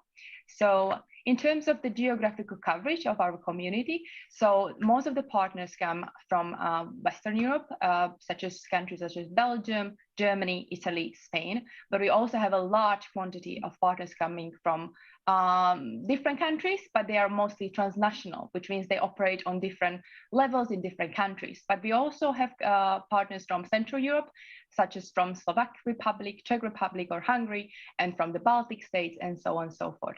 So we are still trying to promote the European Bauhaus initiative and select also partners basically for a better distribution, geographical distribution. So please, those who are listening to us, join us. This is a very important initiative. We need you together to complete the actions which we envision and which our basically people voted for to lead this initiative forward. So these are all partners from Spain. So as you could see, we have 34 partners from Spain. This is just a brief overview. We couldn't fit all of them in one slide. So of course, one of the very important part is Fundación Once. Thank you so much for this, for the opportunity to speak today. We also have Conexiones Improbables, very important part as well. All of these entities are very important for us. But yes, Spain and Italy, we have a lot of entities from these countries. So as we can see, you guys in Spain and Italy, we are very active in terms of architecture, design, culture. So it's a great opportunity to speak at events and really promote us further and spread the word about this. In terms of field of activity or the sector, so our partners come mostly from research and education. So we have a lot of universities who have joined this movement, but we also have partners coming from cultural heritage and crafts, art and culture, but also from youth, energy sector. So it's very varied. As I said at the beginning, it's a rich, diverse, and varied community of partners, which is very much important for the initiative. We also have great outreach. So at the moment, we have over 15,000 followers on Instagram. So I would like to point out that we are very active on our Instagram because social communication, social media communications are very important to spread the word. So we normally share stories of our partners, which are always NEB related. So if you are a partner, you can share your story and we will reshare it, and we will also basically streamline the communication of this initiative. We're also active on Twitter. We have 24,000 subscribers to our newsletter. So if you haven't done so, please go on and subscribe to our newsletter. We also have a Twitter account where we have over 12,000 mentions, and of course our website, which is very important for basically sharing everything which is going on in the initiative and all the recent developments. Now we can proceed to a bit of a word about the prizes, and my colleague Borislava will take over. thank you for your attention. Bear with us another minute or so. We managed in year one, so in 2021, the first edition of our prizes, we had 2 categories, 10 categories, 2 strands. We had existing projects, which were called European Bauhaus Awards, but we also had the Rising Stars. These are projects, ideas, and concepts coming from very young people who needed to be under 30 at the deadline, close of the deadline in May of this year. If you're interested in seeing the projects, not just the finalists, but the winners, but also the 2,090 projects that we received as applications, you can go and visit our virtual exhibition. If you go on our website and you go on the prizes platform, there are mini videos there, and there are very many inspiring examples of what came through in year one. Watch out for next edition. We will follow up on the first prize edition and hope to open the new prizes for European Bauhaus 2022 projects already in January. And that's all from us. I hope that we didn't take too much time, and we're here for your questions later on. Thank you. Thank you both. Gracias a las dos. Es muy interesante. Nos ha dado una radiografía súper exacta de a very clear overview of where we are right now in the new Bauhaus, European Bauhaus project. And I think that all of us who are participating, we've learned a lot about where we are and the need to go further in this project and to have many more partners and people participating in Bauhaus. So thanks very much to the both of you. Now, before I introduce the next speaker, if you have any questions, you can do that in the YouTube chat, and I'll put those, I'll ask the questions to the different speakers that we have. So let's move on now to Jordi Montaña. He's the president of Art and Design, and he's an emeritus professor. He has a very long CV, a lot of experience. He's executive vice president of the University of Networks, and he, in his CV, his profile is a mixture of entrepreneur, manager, and consultant for public and private areas. He's a communicator, he's a teacher, he's worked many years also in design. So he has a lot to teach us all. So Jordi, thanks so much for participating, and you have the floor. Thanks very much. Thanks very much for the opportunity to say just a few words here about.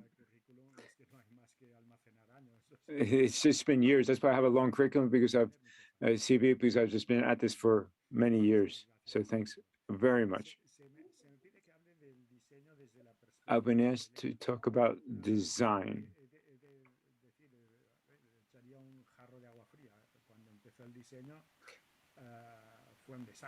When I started to design, it was an absolute disaster. It was the second industrial revolution, the 50s and 60s of last century. And it really was a disaster. And since then, most of the products and the objects were good. These were artisans working in a traditional fashion, and they were products that had been around for centuries. And then all of a sudden, machines came along to make objects, to make quite ugly objects, actually. And that's why a whole movement started by William Morris and others called arts and crafts, the arts and crafts movement, going against these industrial products. Now, surprisingly, this movement, again, against industrial design, helped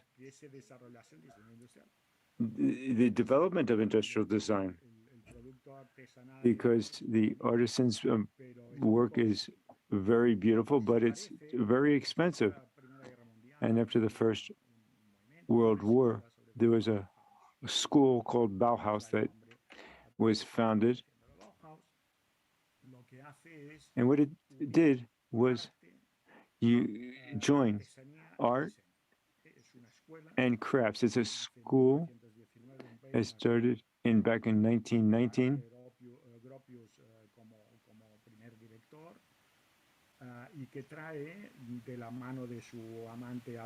And the founder and his partner collected art in Vienna, and they joined art, industry, and crafts. So he was a master of form. He was a master artisan. So the students started doing their work. So Bauhaus did some very interesting work that's still around today. They were seeking simplicity and also reasonable prices that people could afford. First, the form. The forms, or the shapes, was the circle, triangle, and the rectangle. And if we go into 3D, the sphere, cone, and cube. And colors, natural colors, basic natural colors, and black and white, of course. So colors and shapes were clear, and then they added something else. One, they said we're going to be honest with materials. Paper, steel, leather. We're not going to invent new materials. Other principles. Less is more. Nothing superfluous. So they tried to make simple things, simple shapes, so less is more.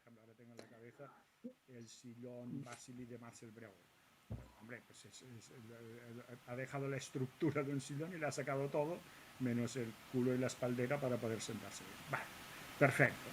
Y añade. And then they also added something else. Que es, vamos a hacer algo fundamental. They said, let's do something fundamental. What is the shape? What is design? Design is what unites the shape and the function. So shape or form follows function. There was the 3 F's in Bauhaus. Form follows function. So we're thinking of functionality, yes, but this functionality should clearly be beautiful. So Bauhaus underwent many changes. There were great artists like Coldplay, Hannes Meyer, Johannes Eatham, and they all said that the product must be beautiful. The influence of lights and color. For example, if we look at cars, the designers try to look for shiny things on in the body of the car, and that's what the founders of Bauhaus tried to do, to make things beautiful, give substance, and that continues to be one of the elements. Bauhaus died because of political reasons. Primero pasó de Weimar, después a Dessau y después finalmente a Berlín con la dirección de Mies van der Rohe. Pero en 1933 el régimen nazi. The Nazi regime put an end to this whole progressive movement. So many of these people went to the United States, and so in the U.S., a specific movement was born, was this styling. Now, Raymond Levy was the spokesperson of styling. He was of French origin, and his saying was, "Beauty sells." So that was his slogan. So between two similar products in terms of their function, the most beautiful is the one that will sell. So he applied that to all of the work. And so styling was looking for aerodynamic shapes, decorative shapes, but the objective was to improve the aesthetic level of the American consumer. And it was quite successful. And then in Europe, the continuation of Bauhaus, or the new Bauhaus in Europe, in 1955, the new school in Ulm arose. And Max Biel is one of the founders. He's an artist that took all of the teachings of Bauhaus, this interaction with companies, and he starts to work with companies like Brown.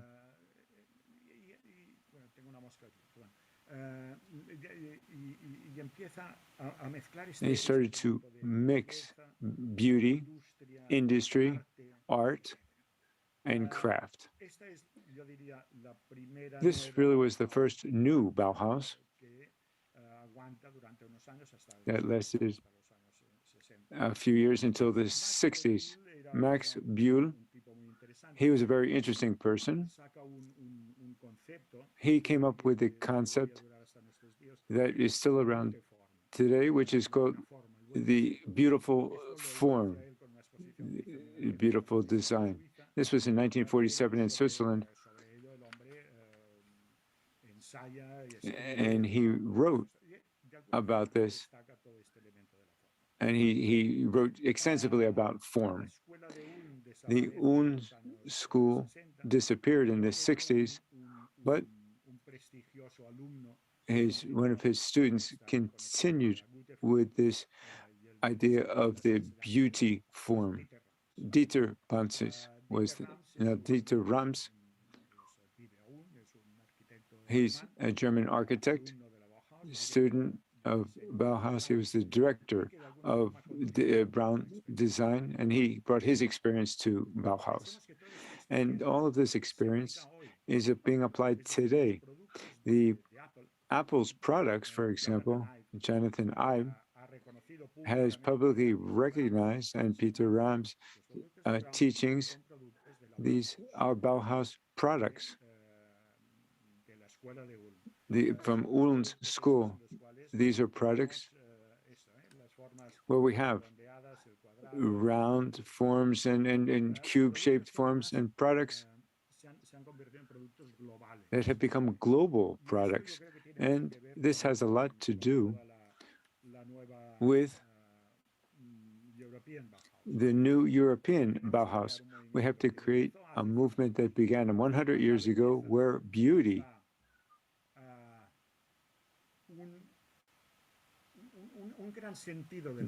gave us this real sense of life. Without beauty, life really is a pigsty. Because everything that we have around us is designed. Everything is designed. So if it's well designed or poorly designed, that depends on us. The beauty form is extremely important, therefore. I have my watch here, and I've consumed my 10 minutes. I could be talking about this for hours and hours, but thanks very much. I'm going to have to stop there. And if you have any questions, and if I can explain the 10 principles of the design, Peter Ram's design, I'd be happy to do that. Thanks. Thanks very much, Jordi, especially for this history of design, which was so interesting, and the perspective of how this whole concept came about and how it came to our day. So without that history, maybe we wouldn't have reached where we are now in this level of design. So thanks very much for that history lesson. And once again, to the participants, if you have any questions, please write them in the chat. Tell us who the question is for, and I'll take responsibility for reading out the question and sending it to a particular person. Now we're going to go on to the next speaker, Roberto Gomez de la Iglesia. He's the director of C2 plus IA, Improbable Connections. And this is in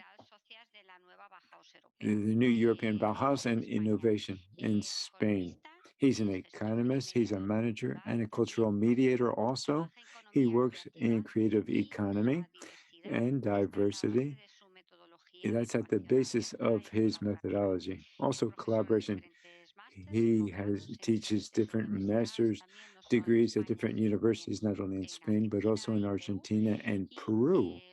And his talk, he's going to talk about diversity in improbable connections. So Roberto, thanks very much for being here, and you have the floor. Thanks, Teresa.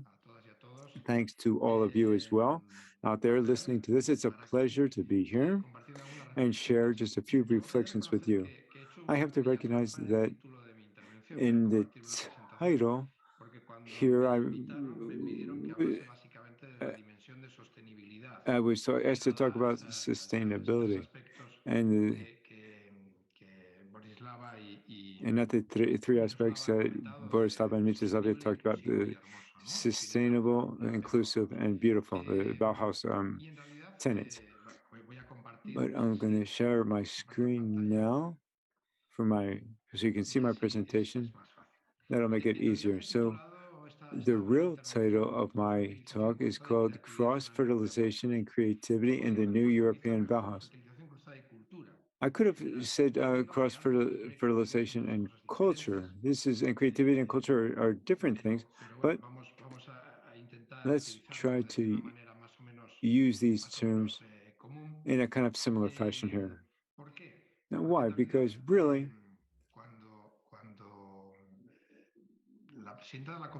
when I presented this when the Commission first talks about the European Bauhaus, it talks about a cultural movement, that this is a cultural movement. It's a cultural transformation movement, because the challenge of sustainability and the Green Deal and the challenge of inclusion are scientific and technological challenges, productive challenges, but they're also cultural change challenges. And this brings me to an idea. Before I get into the next slide, the main idea that I'm considering culture as the fourth pillar of sustainable development, creativity and culture that we've been asking for some time now. In other words, sustainability.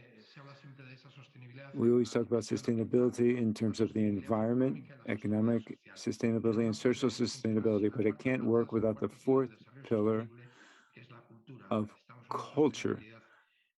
So we need to talk about cultural sustainability. So this is this relationship between culture and sustainability. It goes over and above the role of aesthetic beauty. It goes over and above that dimension of beauty that we gave to the new Europe that we want to build in terms of the European Bauhaus. And because right now, just like Jordi mentioned, this slogan of function follows, or form follows function, maybe today the main idea is that form should follow the proposal. And the proposal now is very focused on sustainability and inclusion. And their culture is maybe the element and many of the dimensions of culture and creativity and that are involved in design, and others are probably the most interesting to approach sustainability in a novel way and social cohesion, which is so necessary. Let's see if I can go on to the next slide. So very quickly, we are working in what a lot of people consider these ambiguity spaces to shared spaces here or intersecting spaces. In European Bauhaus, we talk about going from disciplinary to multidisciplinary to interdisciplinary and transdisciplinary. And now they start going from transdisciplinary to post-disciplinary. So this complexity of the world means that interdisciplinary barriers between different worlds are becoming more diffuse. These intersections between different policies and ambits give us the opportunity to act in a unique fashion.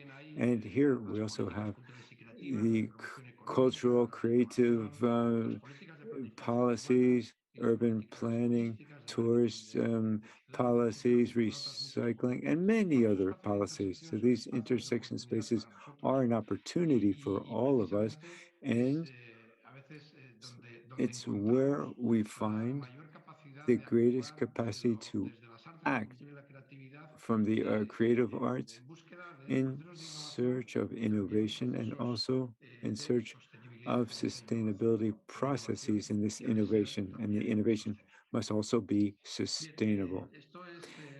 And this is what we do with improbable connections, is we innovate and combine disciplines, knowledge, views, people, different people to approach innovation processes in a novel way.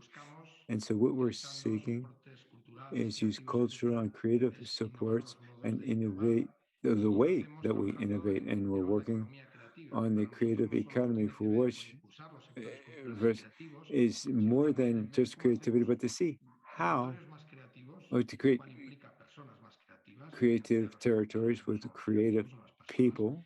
People are creative, and how we can bring this to other sectors and make other sectors more innovative as well. This is something that design has always done, as Jody said. It's linked to production historically, but how can we go from what is from probable connections to improbable connections? This implies the function of the arts and culture and creativity, but even more so the creative processes of organizations. Technological innovation, strategic innovation, for example, that's something that the evolution of design, that Jordi knows very well, is part of design thinking, this whole evolution of design and so forth. So really, we're trying to work with 6 values, which for us are very important. First is diversity. We're in the ONCE Foundation, so I wanted to throw out this idea, this main idea. When we talk about diversity, we're talking about diversity amongst diverse people, because we all like diversity be amongst similar things, but when we work with people that is very diverse, it creates a certain tension. Now, for us who work in innovation, open and collaborative innovation, any innovation process requires diversity, and you have to make open innovation even more open. That's one of our principles, is openness, the importance of being open to be more open to new points of view, new situations, new ways of thinking, etc. And the third is collaboration. That means communication. And the fourth is creativity.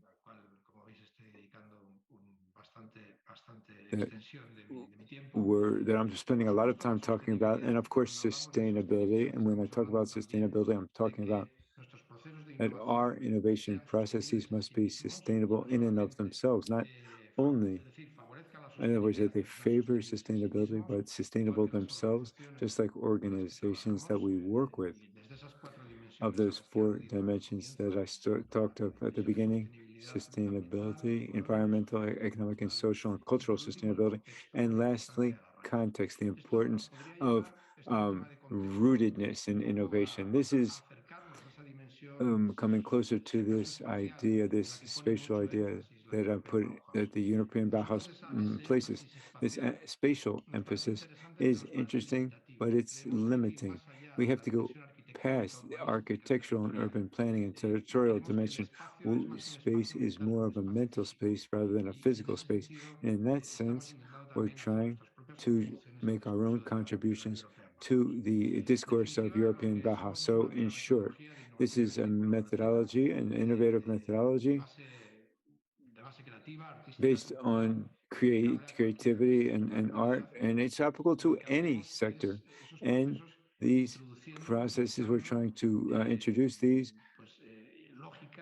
introduce logic, experiences, methodologies, ways of thinking, the art, culture, creativity, not to do what is foreseeable. What we want to do is introduce a creative processes in innovation. And from arts, the applied arts, the creative arts have been evolving a lot. The whole world of design and architecture are evolving, and creativity as well. Now, why? Because innovation is applied creativity that creates value. Right now, we have the challenge of European Bauhaus in terms of sustainability and inclusion and beauty, understanding. I think we have clear that beauty is much more this than the aesthetic dimension has a more ethical sense. It needs creativity, and we need imagination. But without imagination, it's not possible to create. But innovation requires applied creativity. It's not enough just to be creative to do innovative things. Right now in European Bauhaus, we think that there's a big innovative challenge, not only in the way of building, in the way of distributing space, and in ways of conceiving the territory. It's a huge challenge in the way that we participate in governance, in the way that we look at educational models when we talk about sustainability, et cetera. So we think that the challenge is huge. So in that sense, we think that at the ONCE Foundation, we were it was one of the first 13 partners in European Bauhaus. This was fantastic. It was very exciting for our organizations. The ONCE Foundation, a huge organization, and we're a very small organization. And so this is one of the beautiful things that the European Bauhaus has. There are big and small organizations, central and peripheral organizations that work in different areas. And this is one of the real fantastic things that is leading this process, this collective and interesting model. I just would like when we talk about these kinds of things, I'd like to look at or launch a video to look at the 7 ideas that we could develop. Let's go to the video.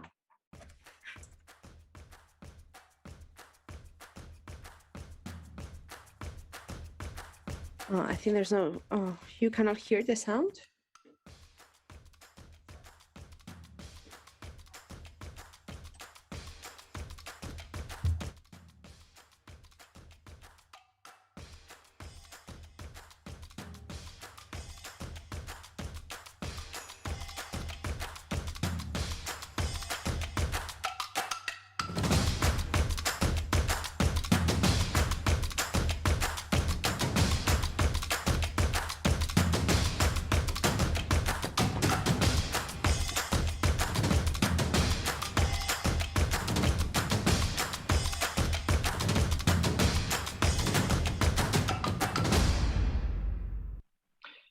Muy bien. No sé si se ha oído, yo no lo he oído. But I don't know if you were able to hear it. I don't know if the audience was able to hear it. The 7 themes of a future for everywhere, territorial cohesion, digitalization, governance and citizenship, smart industry and services, education, bioeconomy, food and health, among others. There is none one specific for urban planning or architecture. We focus in one question: what would Gropius do a century later? What would he be? We have to think about what he established a century ago as an architect, as someone linked to design and his environment. Would he be a maker? Would he be a researcher in neuroscience, for instance? Would he do research on nanotechnology? What would he be? What would he do today? So what we try to do is contribute by involving another 7 leading organizations in Europe and up to almost 70 organizations, 7 leaders in Europe. We wanted to support this somehow. We want to answer the question on how to not how to transform literally Bauhaus into today, but thinking about the big challenges today. What are the methods, the technologies using creativity?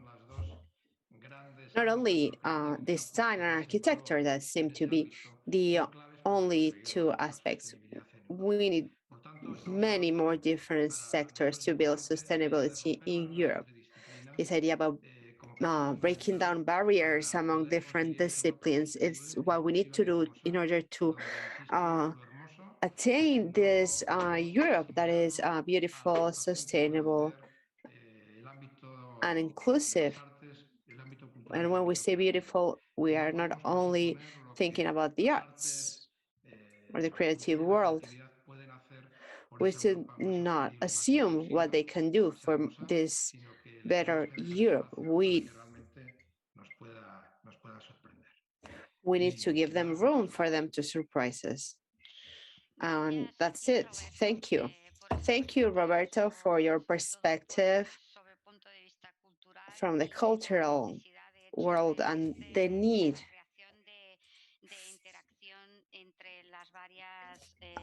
for interaction among the different categories and the different matters, which is important when fostering diversity, as you very well mentioned. Thank you for your presentation, for allowing us to have this much more comprehensive perspective about how we can go into the new Bauhaus in our day-to-day. Thank you again. And now we will have our last speaker, Mercé. Without her, we wouldn't be here today. She's one of the great promoters and organizers of this GTD Congress. She's Chief of Culture and Leisure at the ANCE Foundation. She has a master's in arts, and she works in accessible tourism, culture, and design for all,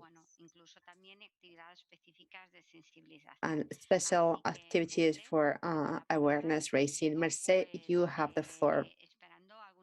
And I'm still awaiting questions that the audience might send us. Thank you. You have the floor. Thank you, Teresa, for your introduction. Thank you to the other 4 speakers for accepting the invitation from the ANCE Foundation. I will be the last pillar of this, and the last pillar of Bauhaus, which is for all. You talk about sustainability, beauty, and well, I have to talk about inclusivity. In Europe, there's been an increase in inclusivity regarding age, abilities, capacities. Medicine is advancing more and more, and we are able to overcome illness and injuries. So things are changing. We have this new world that we have built, and we have a responsibility to base our designs on inclusive principles, and we cannot leave them behind. This comprehensive approach of the new Bauhaus contributes in an ethical and creative challenge for all of those responsible for management, administration, and all politicians, among others. Design for All has as a main goal to make it possible for all people to reach equal opportunities. That's why we thought that our foundation couldn't miss this opportunity to be in this project. You talk about design and beauty. Well, accessibility needs to be beautiful too. We say accessibility needs to be sexy. Why not? It needs to be accessible.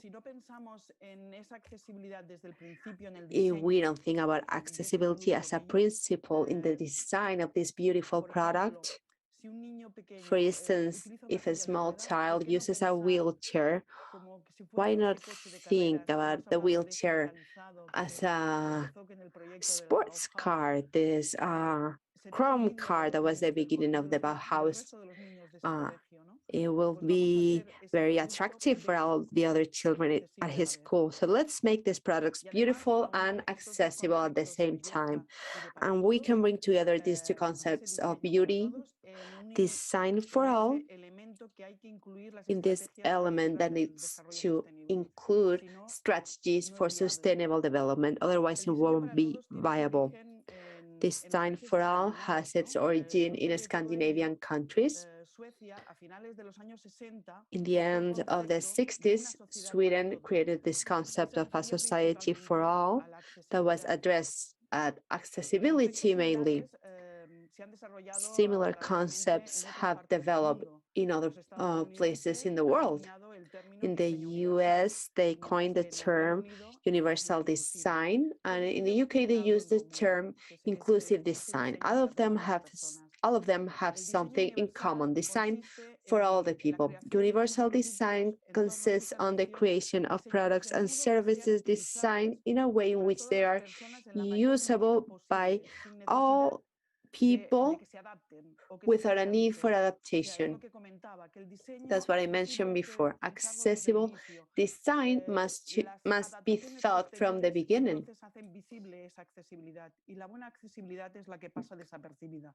The best accessibility is that cannot be seen.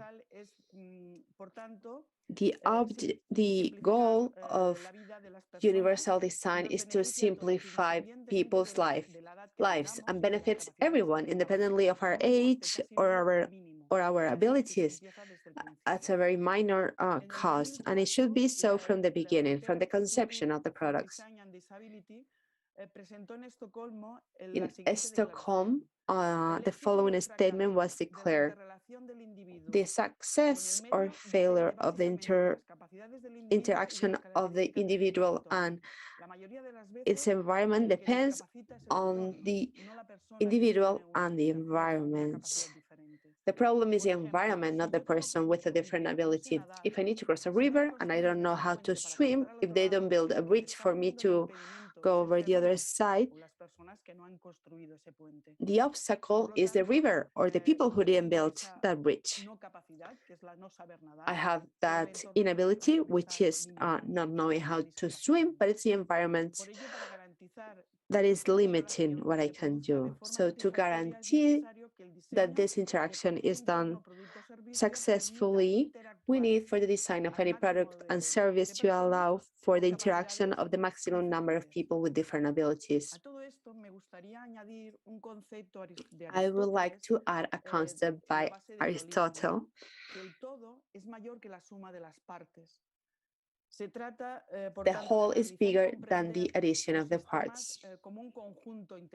That is to analyze systems as a whole product, a global object, which will establish the behavior of the different parts. So all of these partners and members that belong to this new Bauhaus need to be together to think about this whole concept and then understand what each one of us needs to do. If not, it will be impossible to move forward and reach this environment, product, and service that should reach the maximum number of people. As such, the architecture can be part of this holistic system that tries to provide a response to the different needs of human beings from different perspectives.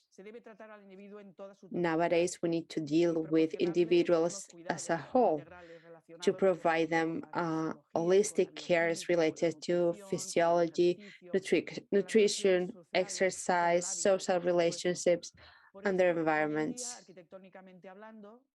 That's why nowadays, from an architectural perspective, we tend to subscribe this holistic engagement with health, seeking a better visual quality.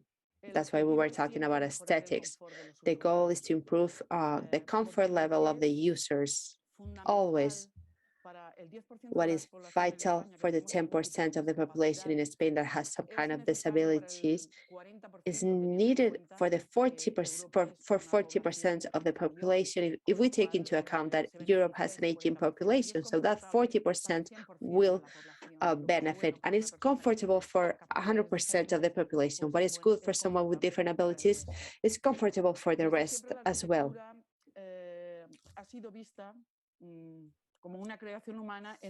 Architecture has always been seen as a world that combines utility and beauty.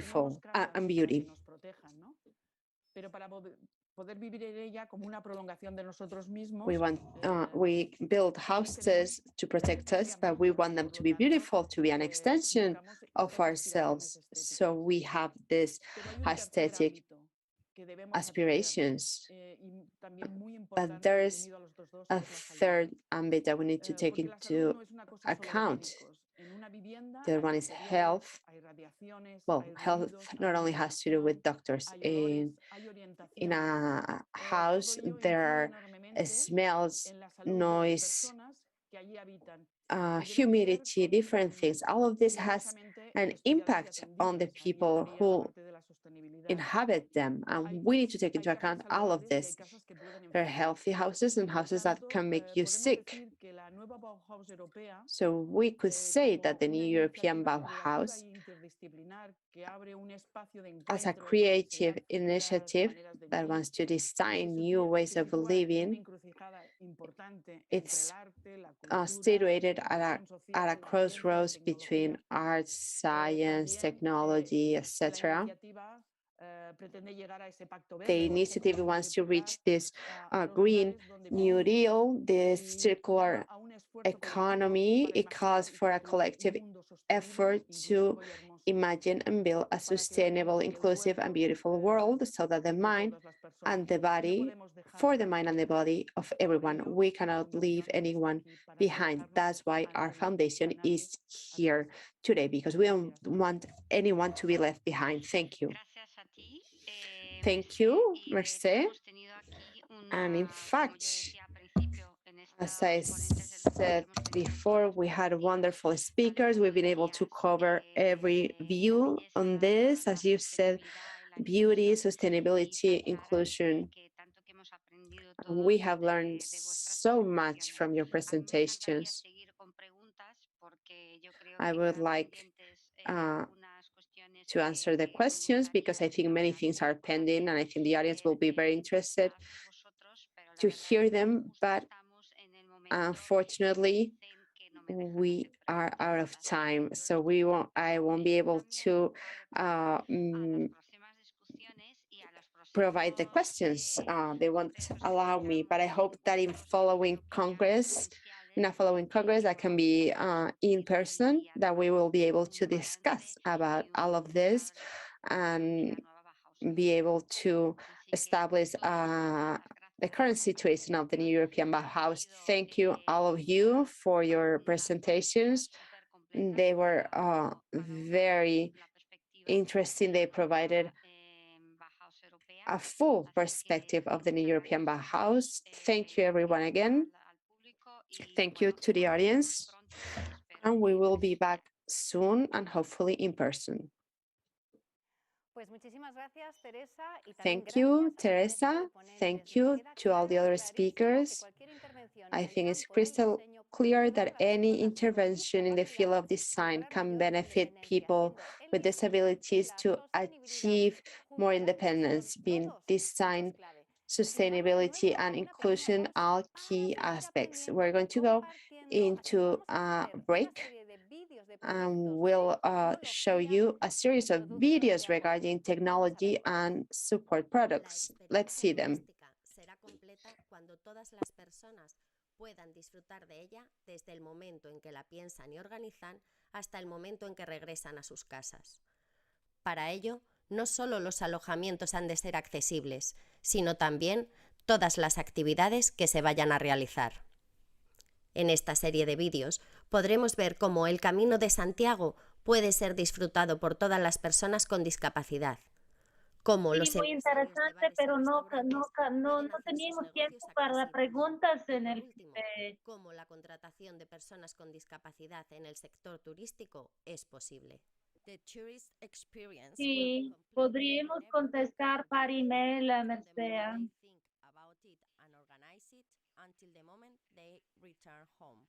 Sí, es una lástima. Una hora no es suficiente.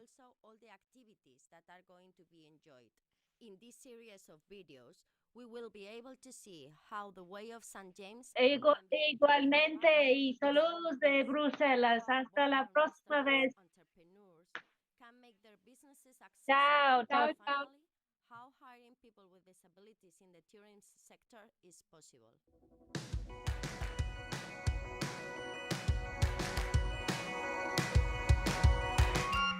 Cumpleaños de Laura, cumpleaños de Laura. A las 18 horas en el punto de reunión. No habléis con Laura. Repito, no habléis con Laura. Mayday, Mayday. No veas el Adolfo. Siempre anda con sus misterios y sus historias. ¿Os han seguido? ¿Habéis ido por caminos no habituales? Madre mía, ¿qué daño ha hecho 007 a este país? Yo he venido en helicóptero. Le he dejado en Zona Azul. Muy graciosos, pero no hay tiempo que perder. El sábado es el cumpleaños de Laura y deberíamos darle un sorpresón. ¿Un bastón de diseño? ¿De Louis Simplon? Vale, vale. Ya lo tengo, agarraos. Laura es una friki total del Camino de Santiago. Y no lo ha hecho. ¿Qué pasaría si le regalamos eso? Ir al Camino de Santiago. Me gusta, buena idea. Pues lo del bastón también estaba bien. Dani. Vamos a su casa y se lo decimos ya. ¡Me encanta! Voy a llamar a Estela y se lo cuento. ¿A quién? Happy birthday to you. ¡Hala! Ya estamos. Happy birthday to you. Hola, Laurita. ¿Cómo estás? ¡Ah! ¡Hola! ¡Qué sorpresa! ¿Queréis pasar? Pasábamos por aquí, todo súper espontáneo. ¡Bastón! A ver, decidme, que me dais más miedo que un sobre de Hacienda en el buzón. Bueno, ¿por dónde empezar? ¿Pero decirlo ya? Pronto hay una fecha muy especial. Díselo. Y... Mira, Laura, es tu cumple y hemos pensado que como te gusta tanto el Camino de Santiago, dijimos, hagamos con ella el Camino de Santiago. Yo les dije, mejor un bastón de Louis Simplon y ellos... Hola, Siri, apunta una nota. Que Dani no esté nunca más cuando pensemos un regalo. Haz la mochila que nos vamos a hacer el Camino de Santiago. Sé que preferías el bastón, pero mira, hija, este año a caminar como si no hubiese un mañana. ¿Cómo te quedas? He anotado, Dani la ha cagado, ¿correcto? Yes. Pues chicos, a ver cómo os lo digo. Como sabéis, soy ciega y cuando alquilé la casa ya venía decorada. Y nunca pensé que estuviese decorada temáticamente. Y nadie me dijo nada, la verdad. ¿Y qué iba a hacer yo en el Camino de Santiago? ¡Pues fliparlo! ¡Era broma! ¡Me encanta! ¡Es la ilusión de mi vida!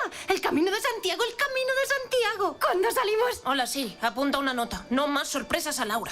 He anotado, Laura nos la ha colado, ¿correcto? Sí.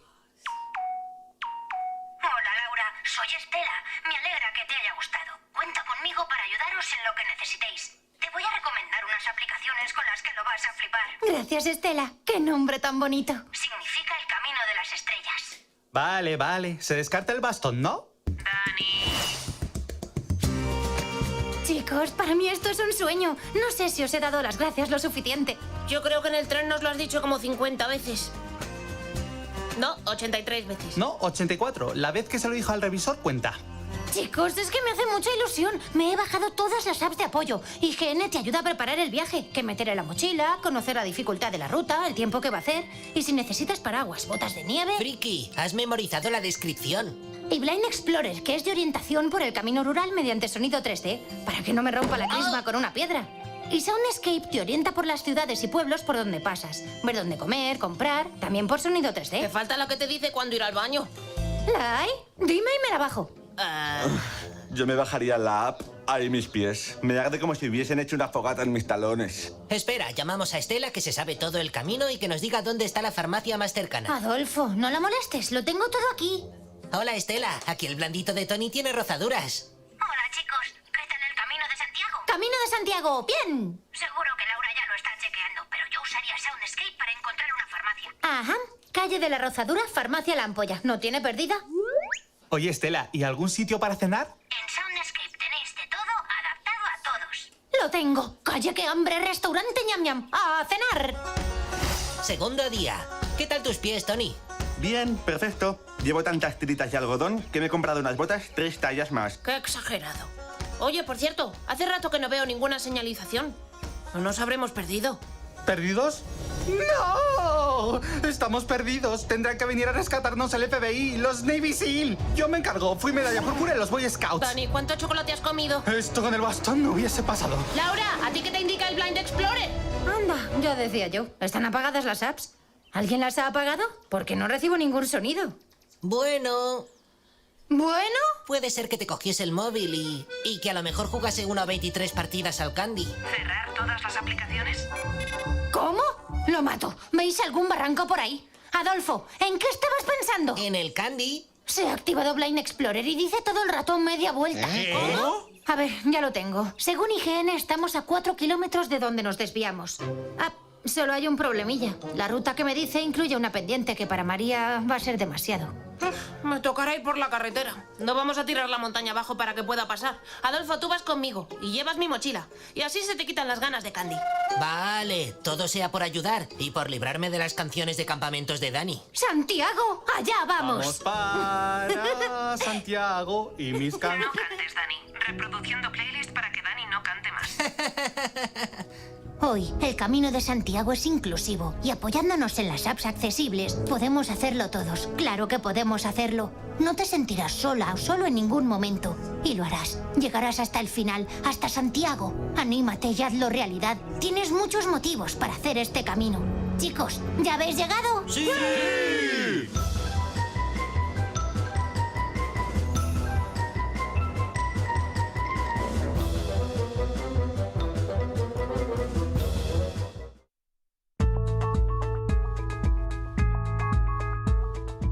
¿Quieres mejorar la calidad del servicio a tus clientes?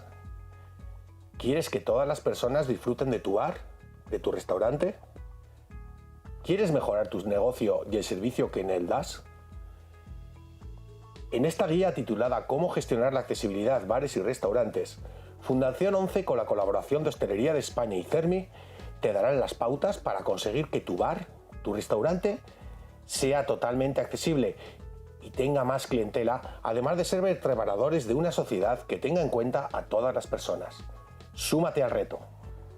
El ocio para las personas con discapacidad es un derecho reconocido en la Convención de Derechos de Personas con Discapacidad, pero también es una oportunidad, no solamente una cuestión de derechos, que lo es y muy importante, es también una oportunidad. En un país como España, en donde la primera industria es el turismo, el que tengamos unos establecimientos de hostelería y de hotelería accesibles supone una ventaja competitiva, un elemento de calidad, un elemento de atractividad para casi más de 80 millones de personas con discapacidad. Es también, además de un derecho, es una ventaja competitiva. Es una marca que el sector de la hostelería y de la hotelería en España debe de tener, debe significarse con la accesibilidad como elemento de ventaja competitiva. Nuestra primera industria nacional, que es el turismo, se merece, tiene que ser accesible, porque será una seña de identidad es también un elemento bueno para el negocio. Siempre nos ha preocupado la accesibilidad del turismo y siempre nos ha preocupado la accesibilidad en los establecimientos de hostelería y de hotelería. La accesibilidad es un elemento de competitividad y de calidad. Esta guía es fruto de la alianza entre la hostelería, entre la Fundación 11 y el CERMI. Hoy presentamos esta guía de cómo gestionar la accesibilidad. Un proyecto muy necesario para un sector como el sector de la hostelería, un sector líder, un sector envidia del mundo, pero si lo queremos ser más, tenemos que ser absolutamente inclusivos y gestionar nuestros espacios para que la gente con esas discapacidades o con esas capacidades distintas sean clientes diarios. Somos el sector, ese sector que somos el escaparate de lujo para el sector primario y también lo somos para estas buenas prácticas. Y por otro lado tenemos el retorno de ese montón de personas que queremos que sean clientes nuestras, que se sientan a gusto, que se sientan atendidas, que puedan acceder de manera cómoda, de manera, yo creo que absolutamente necesaria, y por lo tanto ese retorno también económico. Tiene doble efecto, ¿no? Ese efecto de imitación y además es un efecto que es un efecto económico.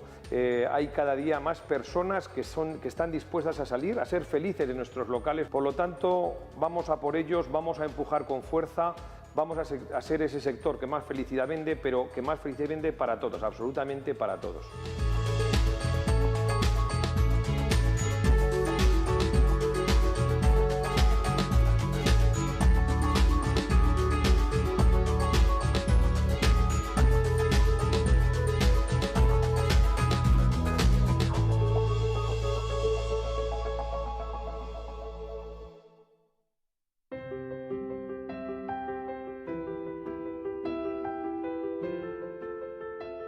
Acompáñanos en este viaje, con rumbo hacia una oportunidad al alcance de todos, hacia un destino que te cambiará para siempre, donde lo único que importa es lo que puedes llegar a ser.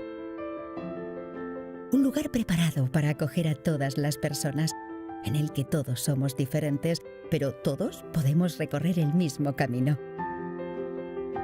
Este no es un destino inventado. Puede existir. Está en tus manos hacerlo posible. Es muy fácil llegar a él. Y con este objetivo trabajan conjuntamente Fundación 11 y la Organización Mundial del Turismo, construyendo un camino hacia la inserción laboral de personas con discapacidad en el sector turístico que nos permita conseguir que la creación de destinos accesibles no sea un sueño, sino una realidad.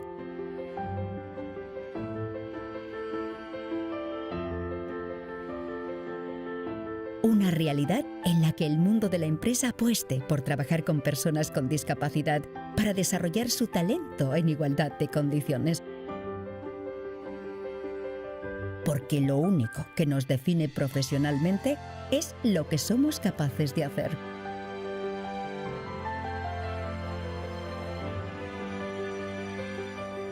Porque la diversidad y la inclusión no son solo un acto de empatía, son la forma más humana y eficaz de diferenciar a una empresa. ¿A qué esperas para iniciar este viaje? Únete a nosotros. Fundación 11 y la Organización Mundial del Turismo te pueden guiar en este camino. Cambia tu destino.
Bienvenidos de nuevo. En primer lugar, presentarme.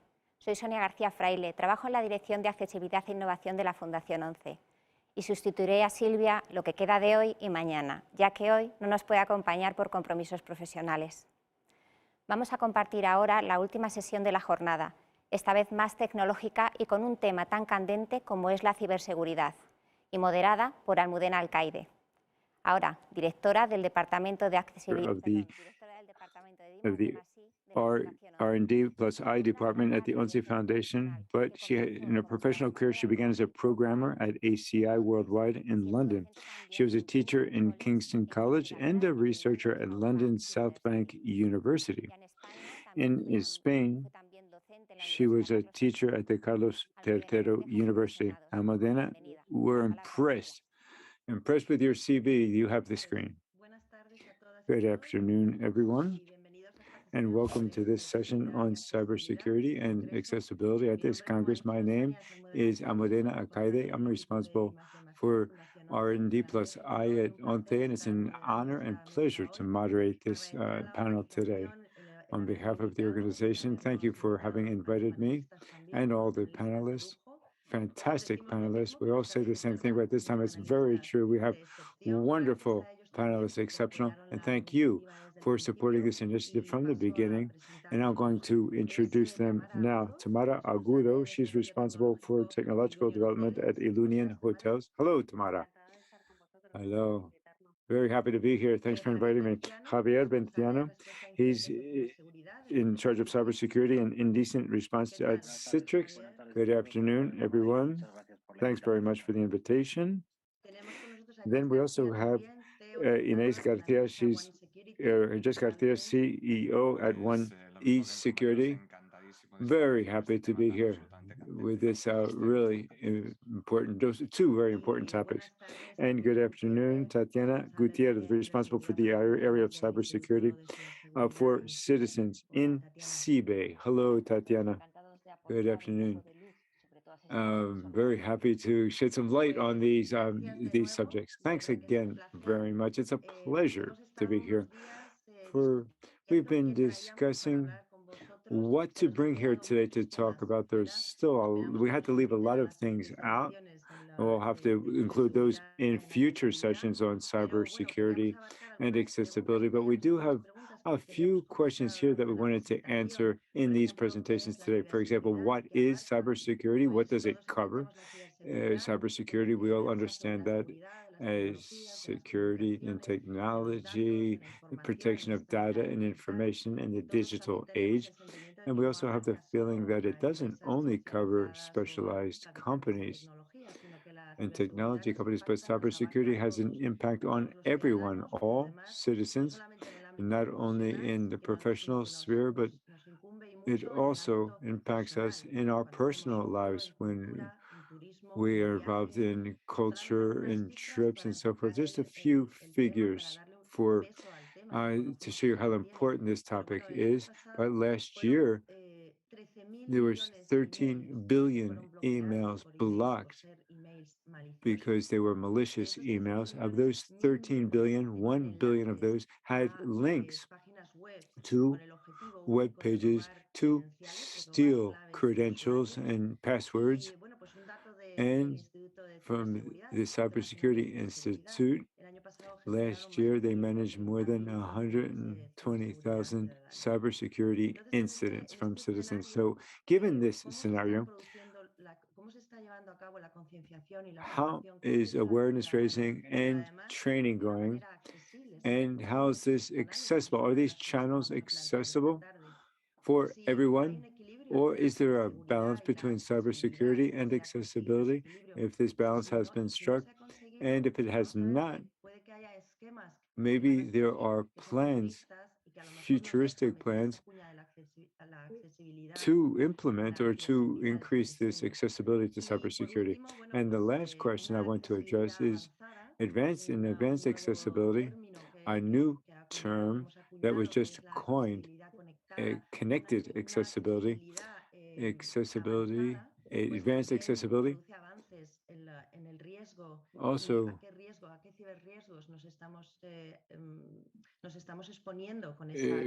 what kinds of risks are we exposed to given this accessibility? So now I'm going to give the floor to the first panelist, Tamara Agudo. I'm going to just talk a little bit about Tamara. She developed most of her professional career in the ONCE social group. Her relationship with accessibility, it dates back to 2009 when she was directing a hotel in Madrid and worked in the creation of an INOR application for universal accessibility. And now she defines and manages innovation and technology projects for Ilunion Hotels. She wants to develop innovation tools specific for the hotel industry, and she works in different business units of Ilunion Hotels. She has a very interesting subject, is where does cybersecurity, what role does it play in big corporations? And she's going to explain how cybersecurity is a lever for innovation, an essential pillar of innovation. And it is also she's going to give us a practical case of how to carry out cybersecurity in big companies. Tamara, the floor is yours. Thanks very much, Almudena, for the opportunity to speak here today. Thanks for this time and for being able to participate. We're very happy to be here and we're happy to collaborate. I'm going to put on a few slides to the first slide to set the stage for cybersecurity in Ilunion Hotels. I wanted to share two important concepts for us to set the stage for cybersecurity in a big corporation. These concepts might seem intangible. That's why I want to give some examples. These two highlights are visibility. We have the interpreter apologizes. The sound is not good. Well, I'll do my best here to get the message across.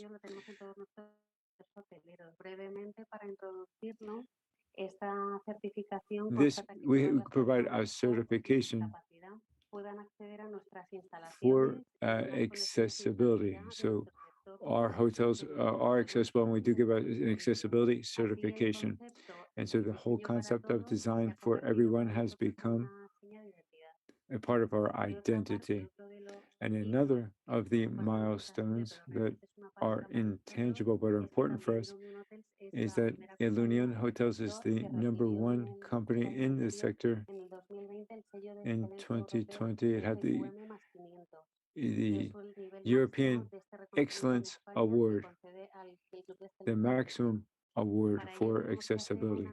We had to do an internal analysis for this, and we had to consolidate our whole structure and look at the role that we're playing in accessibility to win this award.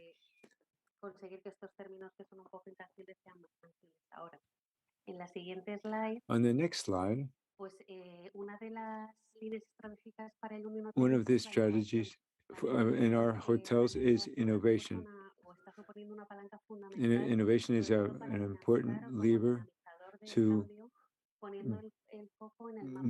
bring about change, and this is the union between excellence and the processes map. We have strategic processes and others in the value chain, and others are for support. And we put together transformation projects based on this. Now, based on this context,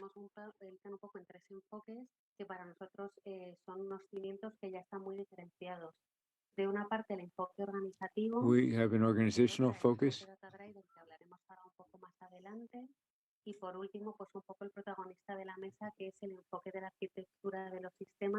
And then we have the focus on systems and cybersecurity. And the next slide, we talk about this is our organizational chart. and talk about how important innovation is. It provides us an opportunity to put the focus on innovation and ask ourselves the question, why innovate? And look at the different trends and ask ourselves why we're doing certain things. So we wanted to take leadership in the organization, and all different departments had to work together in this whole process, this transformation process.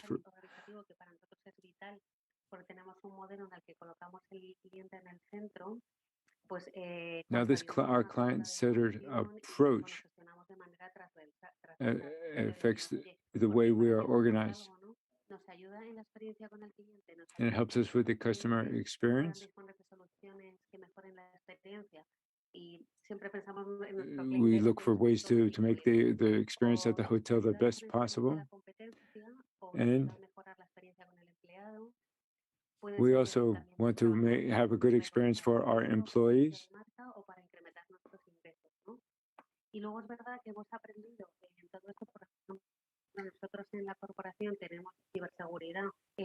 Again, the interpreter apologizes. The sound is very, very poor.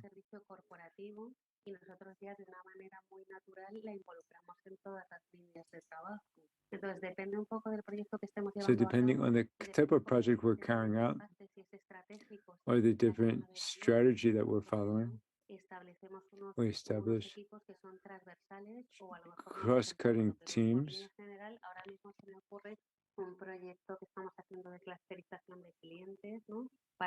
Para impactar en el cliente o intentar saber qué mensaje tenemos que enviar a cada cliente, ¿no? Entonces, en ese sentido, nosotros pues trabajamos con metodologías distintas. We work with different technologies. Y dibujamos unos journeys, establecemos pains y gains y establecemos unas soluciones innovadoras, unas veces más, otras menos, accesibles, sostenibles. And everything that we do has to be sustainable and innovative.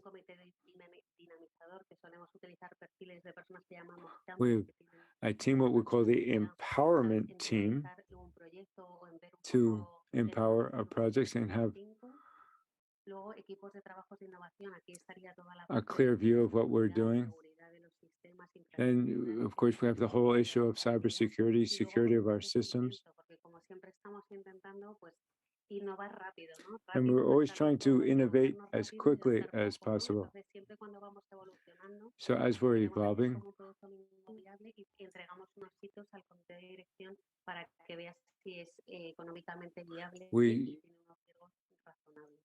anything that we do, we have to make sure that it's economically feasible before we move forward with it. Everything that we do also, we have this data-driven approach.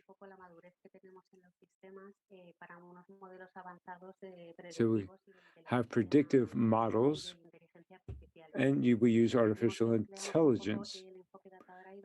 So this data-driven approach means that we base all of our decisions on data. This helps us to organize the data.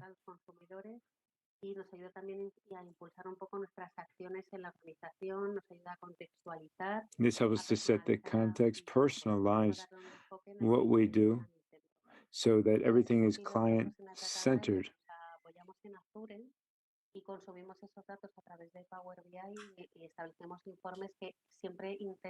So our reports always try to respond to a particular question.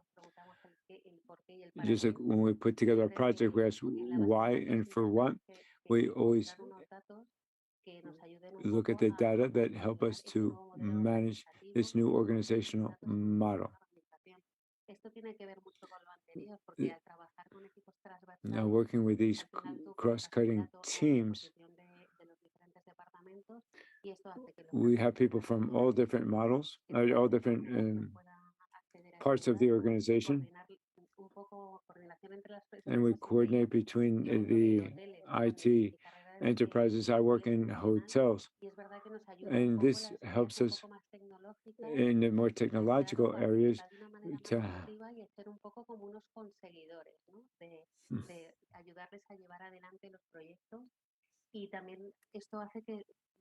interesa es que todos los equipos transversales haya mucha all of these colaboración entre los departamentos y que los teams. modelos de datos sean mucho más completos. Y en la siguiente slide hablamos de ciberseguridad. Now, on the next slide, we're talking specifically about cybersecurity. Everyone knows that one of the results of the pandemic has been digitization, and this has required us, at least in our sector, to continuously analyze a huge volume of data. And so the security of all this information when teleworking is vital. So this change has been accelerated due to the pandemic. Right now, we're in the process of immigrating data to the cloud, and we're working on the cloud with Azure. And if there's any alert, there's a whole series of mechanisms to generate an action to deal with any type of cybersecurity alert. Que nos deleitan mucho más, pero bueno, está monitorizado con una 24/7 con un SOC. Y realmente todo esto, o la verdadera relevancia de todo esto es the purpose of all of this, mi parte, o desde el rol que yo juego dentro de la organización, the role that I play in un this, gobierno dentro del cuerpo normativo que se adapte un poco pues a la política de GDPR, a la is to organización, establish a los the planes de continuidad de energía. policy, the contingency En ese plans. sentido, nosotros el cuerpo normativo lo tenemos certificado con AENOR y está garantizado en un sistema de calidad. We have a quality system guaranteed, a quality standard that we follow. Y bueno, pues cualquier flujo de sistema de calidad se basa un poco en identificar, proteger, So obviously, this means that we need to identify, protect our data, and the governance within this standard. So we have training and awareness raising. So they were the main ideas that I wanted to express.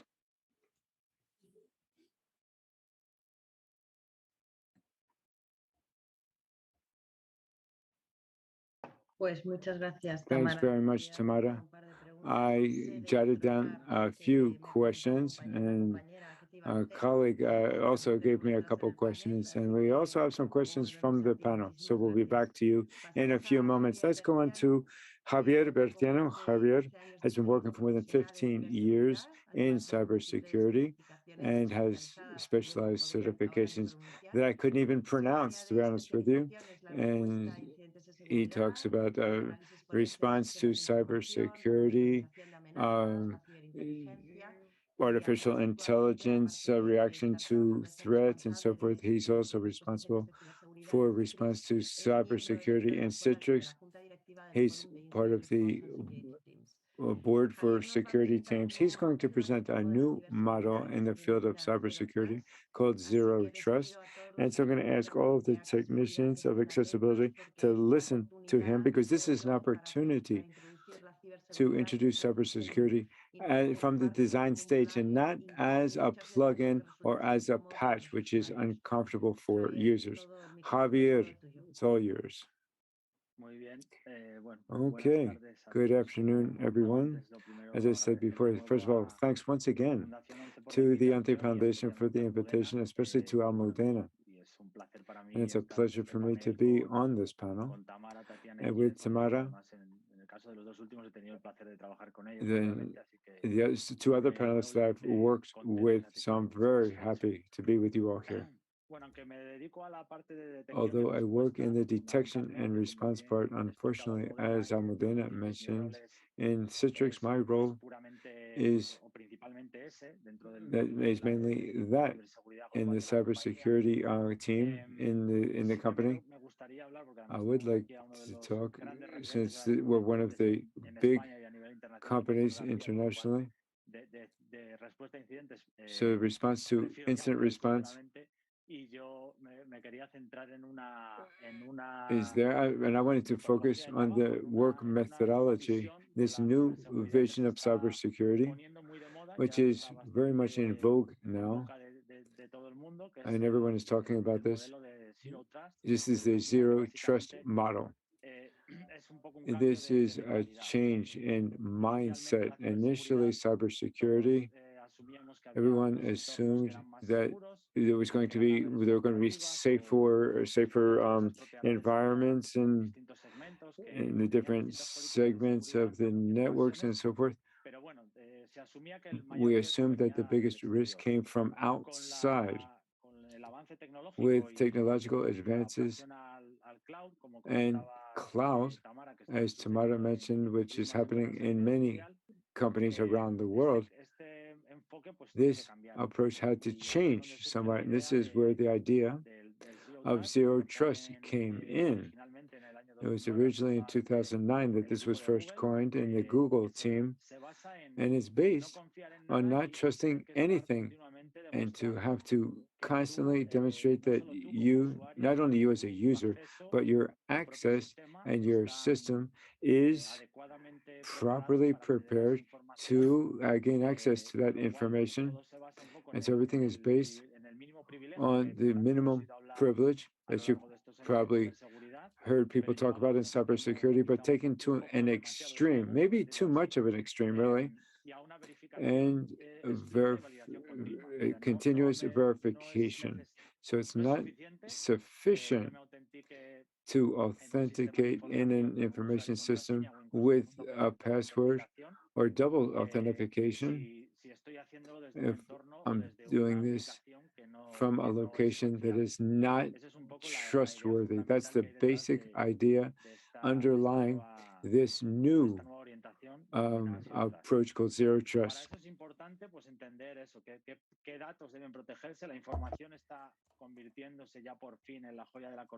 It's important to know which data needs to be protected.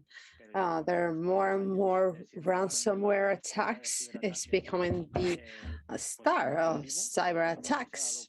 Everyone has realized that ransomware attacks data, which is what's worth the most. Infrastructure can be recovered, but data, if we don't have the proper security backup or the policy in place and the data is hijacked and we don't have how to recover it, we have a serious issue. Other critical issues from this perspective is we need to understand where do these requests come from. When I need to request certain information, not only do I need to have the permission to request it, but you need to know from where I am placing this request. This is something banks have done for a long time. When you get money from an ATM, if I am getting money with my card from an ATM in Madrid and a couple hours later, I'm doing the same thing from Singapore, something's wrong. So this very idea, where do requests come from? It's the same concept. Who has access to those data? You need to go beyond.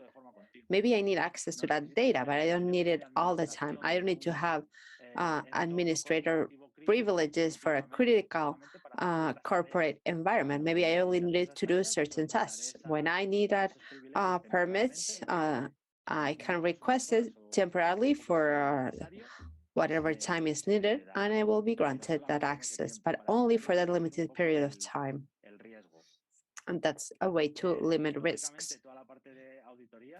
The whole audit part of this, why you need that privilege and when. The next slide, I talk about the 3 pillars. What I was explaining before regarding this new concept. Everything has to do with users, devices, and access to information, obviously. Data is the main theme, but when you can decide, grant, or implement this type of solutions, it's important to know who are your users. It's not as easy as having a static set of rules. Producers are using technologies that allow machine learning, artificial intelligence, that somehow allow us to understand what's the type of activity of a user. And when that activity varies or is somehow strange, we can request new security access, new security measures, we can block access, etc. Regarding the user, what is important is continuous authentication. Security, as I mentioned before, and even more so in this type of models, is based on not trusting anyone or anything. I cannot trust a user that has access to a platform the whole day during this work hours. If something changes during this workday, you need to redo authentication. These are challenges that need to be solved to improve, to make compatible usability and accessibility. Well, I think in all of this, accessibility is relevant. And as Almudena mentioned, here we have an opportunity to try to integrate these accessible technologies. The idea is to make life easier for the user to work anytime, anywhere, but that also means accessibility, not just security. Regarding devices, we need to understand what is standard and what is not, same as with users. We need to perform certain assessments for the security of the user, and we need to do the same thing with the device. So it's the same if I'm logging into the corporate environment of my company from a corporate device that is a platform that has certain safety measures that guarantee a certain level of safety than if I'm doing it from my personal device. And there's an increasingly more common connection to corporate environments from personal devices, what is called bring your own device. So the risk is much greater. So we need to adjust regarding these parameters. Same things happens with access. I need to perform certain administrator tasks for a limited amount of time. We don't provide unlimited access to resources. The main goal is to protect the company's information, and we need to understand what attackers are doing. When attackers access to a company, the weakest thing is usually a user through the use of social engineer. There are millions of emails trying to trick users. We just need one to do a mistake, and then we are compromising the system. If an attacker can leverage that up and access and move laterally within a company's environment, then we have a big problem. Lateral movements and the scale of privileges, that's where we have the biggest issues.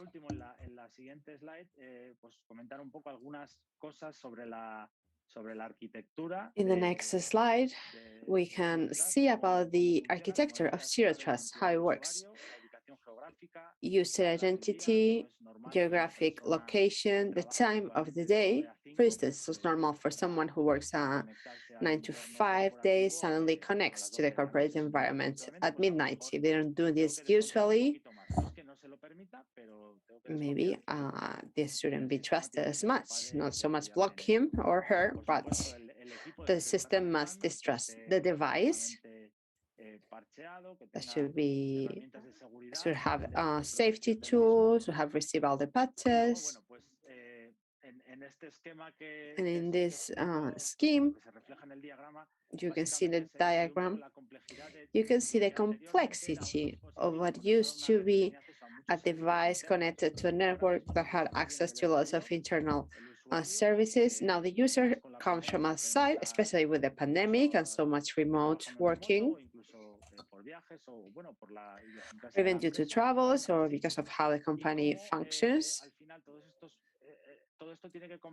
So in the end, all of this comes together somewhere where security measures are going to be applied. All the security measures that I mentioned before regarding access control, identifying the location of the connection.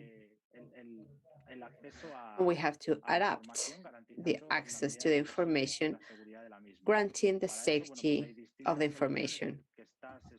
There are several solutions that are now in the market. I'm not going to talk about them because that's, as I said, my role in Citrix has much to do with detecting and answers. So I don't want to go into detail about any of these technologies. But it's not easy. When Tamara mentioned, when a company starts to use the cloud, there will be workers at the office, remote workers. It's becoming increasingly more complex, and safety and security needs to evolve. And that's what's behind this new way of working with Zero Trust. Thank you, Javi. We hope that accessibility is not left behind. In this new design, I hope you take into account not only usability, but also accessibility. I'm sure there are many accessibility technicians in the audience, or many people in the audience who will have thought about one more barrier to accessibility. Let's hope this creates a new paradigm to create new ways into which a new way to take into account the different types of access. We also have Jess Garcia.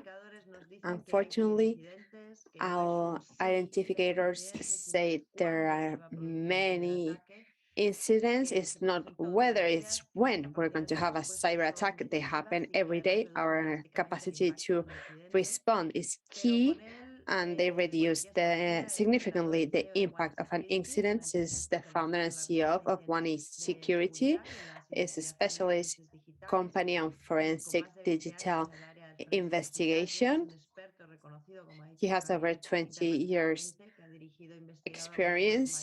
He has led and researched some of the largest cyber attacks in the world. But today with him, we're going to learn about connected accessibility. He's been thinking about this for a few days, what means accessibility in the present and in the future. And what is crystal clear is if we advance in cybersecurity, there'll be an advance in cyber attacks and the other way around. Yes, you have the floor.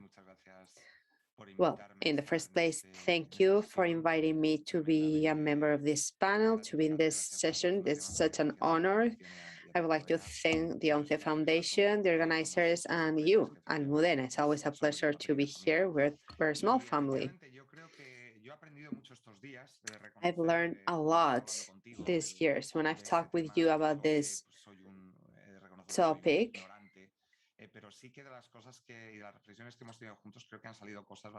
Many interesting things have come from this. I would like to introduce what I do, answer to events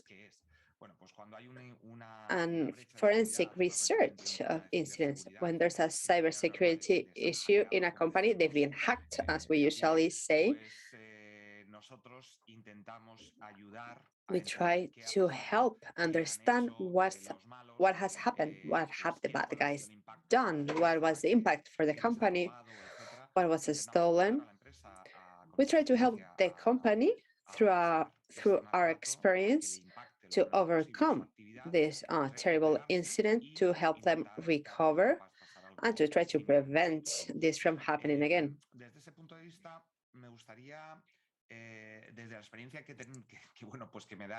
From my experience, since I work on the trenches every day, I would like to share the reality we see every day. What type of groups are behind those cyber attacks? There are three categories. Espionage groups, you've heard about China, the US, Russia, even in Spain and minor countries have the capacity to cyber attack from an espionage perspective. Then we have activist groups that nowadays have a lower profile. We heard a few years ago about Anonymous, and I'm going to focus on the cybercrime groups, which are at the center of most of malicious activity. It's a reality that organizations of any kind are falling prey to these attacks. We've seen it on the media. The subway of a large city collapsed because of cyber attack. Not long ago, the largest distribution company for petrol in the east coast of the United States suffered a cyber attack, and they had to pay over $4 million. And they had the whole coast without any gas distribution. The impact is very high. Over 50% of cyber attacks nowadays are ransomware attacks. For those who don't know this type of attacks, the attacker enters the organization. Sometimes as quick as in 5 hours, they get to critical data. They cipher it.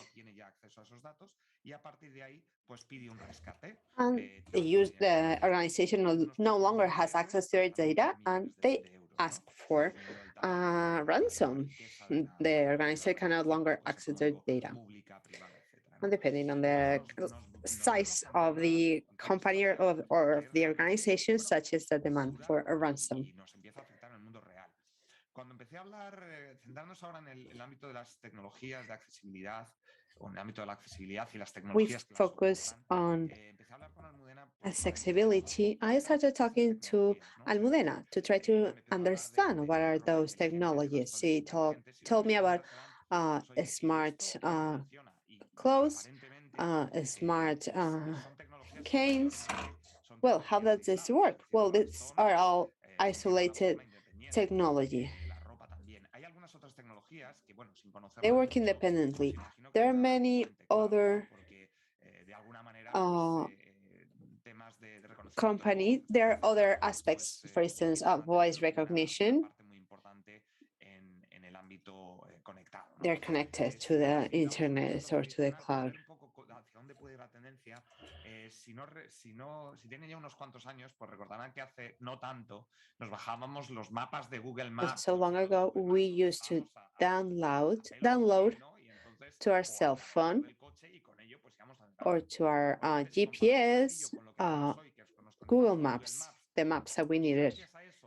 If we compare it to what we do now, the way we use now Google Maps, we can know where a traffic jam is located, where is there an accident. We can share our location with other people. Well, connectivity has changed our lives a whole lot. We've been able to be connected to the cloud, to external services.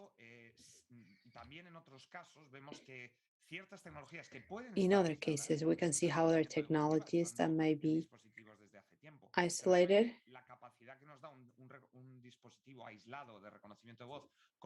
the capacity of a voice-assisted device compared to what Alexa can do it with its machine learning engines, database servers. the learning capacity of millions of users means that the technology has much more to offer. So the natural evolution is towards a connected accessibility. I don't know if this term is used. I think maybe we made it up, but it sounds great. If we have connected accessibility, we have two types of risks: device itself, a device that has IoT, Internet of Things, and then the supplier of the services. One could say, who could be interested in hacking a smart stick, walking stick, or a heating system, or a fishbowl? Well, all of these devices might be connected, and there are attackers that hack indiscriminately any type of devices, and that might have an impact. The fact that they might hack a stick can render it useless, or what's even worse, make it function in an unexpected way. This can happen with any type of accessibility products. So the impact of these attacks against Internet of Things is open to accessibility technologic devices. Same thing happens with suppliers. If everything works well, in time, there will be really good accessibility suppliers. And they will make life easier for users with all types of disabilities. All of these providers will make life easier, but as any other internet supplier, they will be subject to technological risks. All companies that I mentioned before, whether they be small, medium, or large, are suffering cyber attacks on a daily basis. I think the fact of connected accessibility needs for us to consider the safety of the final product. The fact that we have car accidents doesn't mean that we have to stop driving cars. The fact that there are risks doesn't mean we must stop this technological revolution. We need to improve the security of the devices and of those suppliers as well. To conclude, I would like to say a couple of things. We need to highlight the fact that there is a physical risk. Before, it had to do with data problems, etc. Now we're managing an incident against an energy company that left a whole country, their clients, without heating in the midst of the winter. Well, this can create illnesses, etc. So we go back to accessibility suppliers, a very sad and serious thing, where we need to take a stand is that during the pandemic, we saw that cybercrime groups were attacking even hospitals. They did ransomware attacks in the middle of the pandemic with million deaths,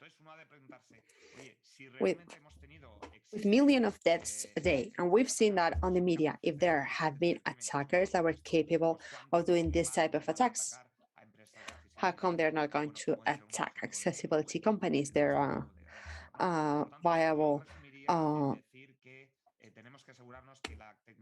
victim.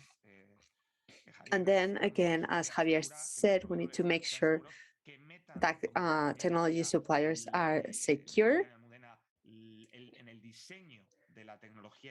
in the design of the technology and the services. They might include this accessibility and safety, because to do this afterwards, it's much more complicated. I like to stay positive but there always are problems, but human beings always manage to find a solution. So we must remain positive and think that these connected accessibility technologies will offer huge added value. And if we all work together, we will manage to have secure technology. Thanks very much. On the chat, people are saying, wow, the future looks dark.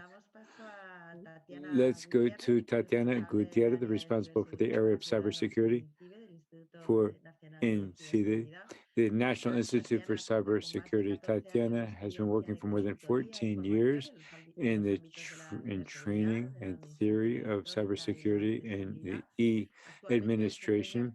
Now she's in charge of cybersecurity for citizens in INCIBE. She works in awareness raising and security, targeting all layers of society.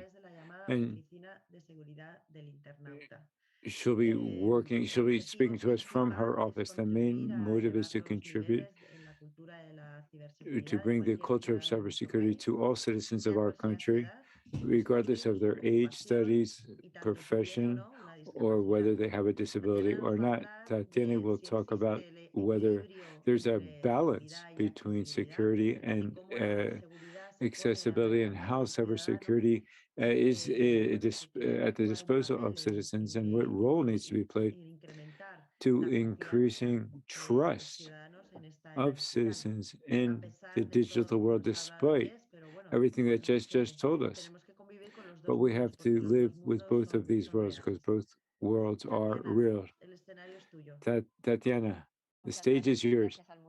Thanks, Almudena. Thanks to the Ante Foundation and the different panelists, especially for daring to bring out such an important topic that everyone has been talking about, cybersecurity. I'd like to focus, since we've talked about risk, we've talked about the incidents, we've talked about capacities and opportunities offered by cybersecurity. I wanted to focus on the end user. I'm thinking about that citizen, the last mile, the person that we target, the ones that are receiving in content and so forth. And I want to talk about a personal experience. 15 years ago, I began at the Web Standard Association. I was doing cybersecurity audits 2.0. And there were three lines: one, cybersecurity, one was quality, another was accessibility. We began to work on all these multidisciplinary teams, and that was the seed of working on security at the design stage. It used to just be a stage. Now it's in the design of the services, but security has been working as now integrated as from the design. And we're talking now about accessibility also as incorporating accessibility for any device or service or content to make it understandable and usable in an autonomous and safe way. So universal access that each person can consume the information or service with their own autonomy. So for me, when I received this invitation, I was thinking 15 years ago, and I was very happy to participate here and to bring together these two parts. At the National Institute of Cybersecurity, we have a line of work, which is the National Service to provide free service, cybersecurity service, that's at the disposal of all users to help to resolve doubts or problems regarding cybersecurity. It's not an incident channel, but it's for consultations. We have a short number, 017, a national number, only can be used in Spain. We have a WhatsApp channel and a Telegram channel. You see the WhatsApp number and the Telegram number, and we also have a channel through our form, and you have the web page there on the screen. We also have a response channel, an incident response channel for citizens in general. And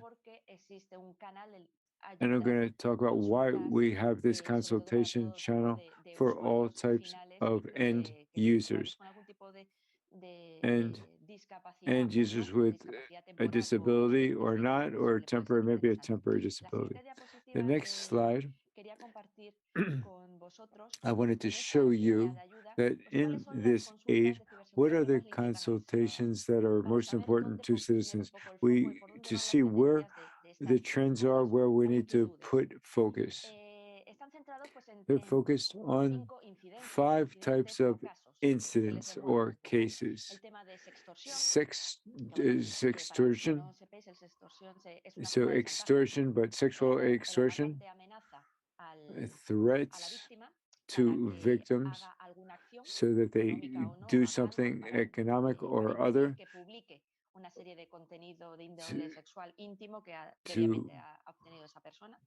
to pay for to not publish maybe intimate photographs, phishing, both fraud phishing through email or SMS phishing, is cyber delinquents. These are cyber delinquents. They're to steal information or to enter into a device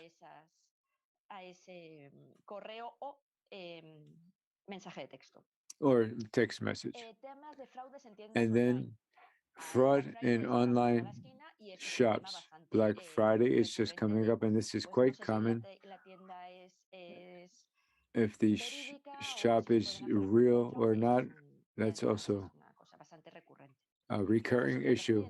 And the identity stealing. This can be done for different reasons, to steal data, for fraud, to deceive, to do bullying, cyberbullying, and so forth. That's probably the one of the worst, the worst of these. And then false technical support. You get on the phone and they say that they're price support for a big company, and they try to get information. Sometimes it's kind of fun to play with them and lead them on. Now, these consultations that any person or any citizen, and the level of accessibility, we have to be very clear that it depends on who the end user is. That making the asking the question, the answer might not be so obvious. You have to know the risks. You have to know how to resolve the problems, but we can't assume that everyone is accessing information in the same way.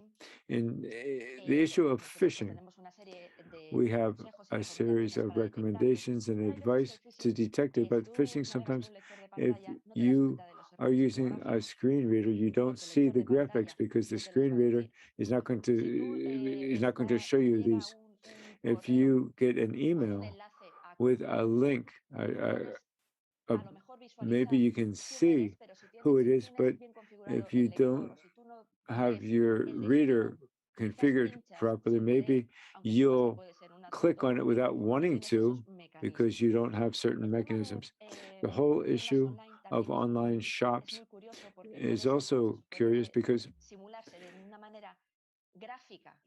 sometimes the simulation, the graphic simulation, is very similar to the shop or online advertising to take you to where the cyber delinquent wants to take you. Es independiente por el canal que te venga, este sí que tenemos que identificarlo de una manera más sencilla. Pero, por ejemplo, el falso soporte. For example, false technical support, usually it's through the telephone. And so that's a little bit easier to be able to limit that. Now, if we go on now to the next slide, I wanted to talk about trust. Now, to trust cybersecurity in the digital age, It's vital to raise the level of cybersecurity culture so that everyone can be autonomous. So personal autonomy is important. Based on a device or a technology, adapted to technology or not, but autonomy is a key word here. We believe that in CIBE, you have to know about cybersecurity. You have to have certain cybersecurity skills and minimum knowledge and know who to go to if you have a difficulty or a problem. We are launching communication campaigns to reach all corners of the country so people know what cybersecurity is in our aid services, but that doesn't reach all of the society. No matter how hard we try in the media and television and radio and so forth, we use the channels and accessibility options in each channel. Each channel is adapted to certain things. There's some things we can do and others that you can't. When we launched the communication campaign, we tried to do visual communication in video on television, always with subtitles. If it was with sign language, that's even better, but the audio description sometimes is a little bit is in the second, takes us is a little bit further off. Also in the radio, that's all auditive. Also web content that can be downloaded, infographics, simple infographics for, we don't use pictograms, but we do use simple infograms so that each person can see that and know the risks of cybersecurity, know the concepts of cybersecurity and how to deal with them. And universal accessibility to content. This is not just the services, where there's a lot of other people that can talk about that, but applying accessibility to all content that is generated with video tutorials, online courses, infographics, manuals, guides, all using, as far as possible, the accessibility options of support and the channel, and not focus on these adapted versions. No, it's the same information that's accessible from the design. Cybersecurity or accessibility shouldn't be a layer in certain services. And so some services it has to be an additional layer. Right now, there are devices that don't have this accessibility. An example,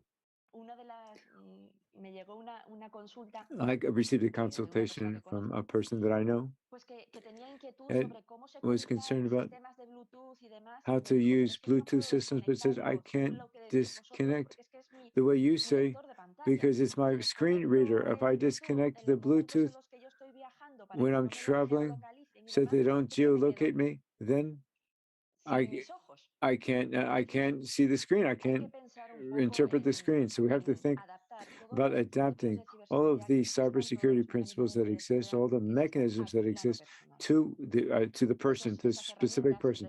These tools and resources, as just said, we have to think about what devices are you using, and with the information we have, adapt these to your needs, adapt security to the needs of the person, and with online services, of course. And so I hope you don't have to use 017 telephone too much, or that you use it, but you don't have incidents that you need to report, and that we can help you with everything that you need. Thanks very much. Thanks very much to you. We have just 1 minute left, but there are a number of questions here. There's one, the concept of fail-safe means having a plan B. What lines and what awareness is being used by Illunion? I don't know if we want to go back to Tamara. I don't know how many questions we'll be able to answer. What awareness raising things are Illunion hotels doing? Just very, very briefly, we just have 1 minute left. Just very briefly, 2 lines of action.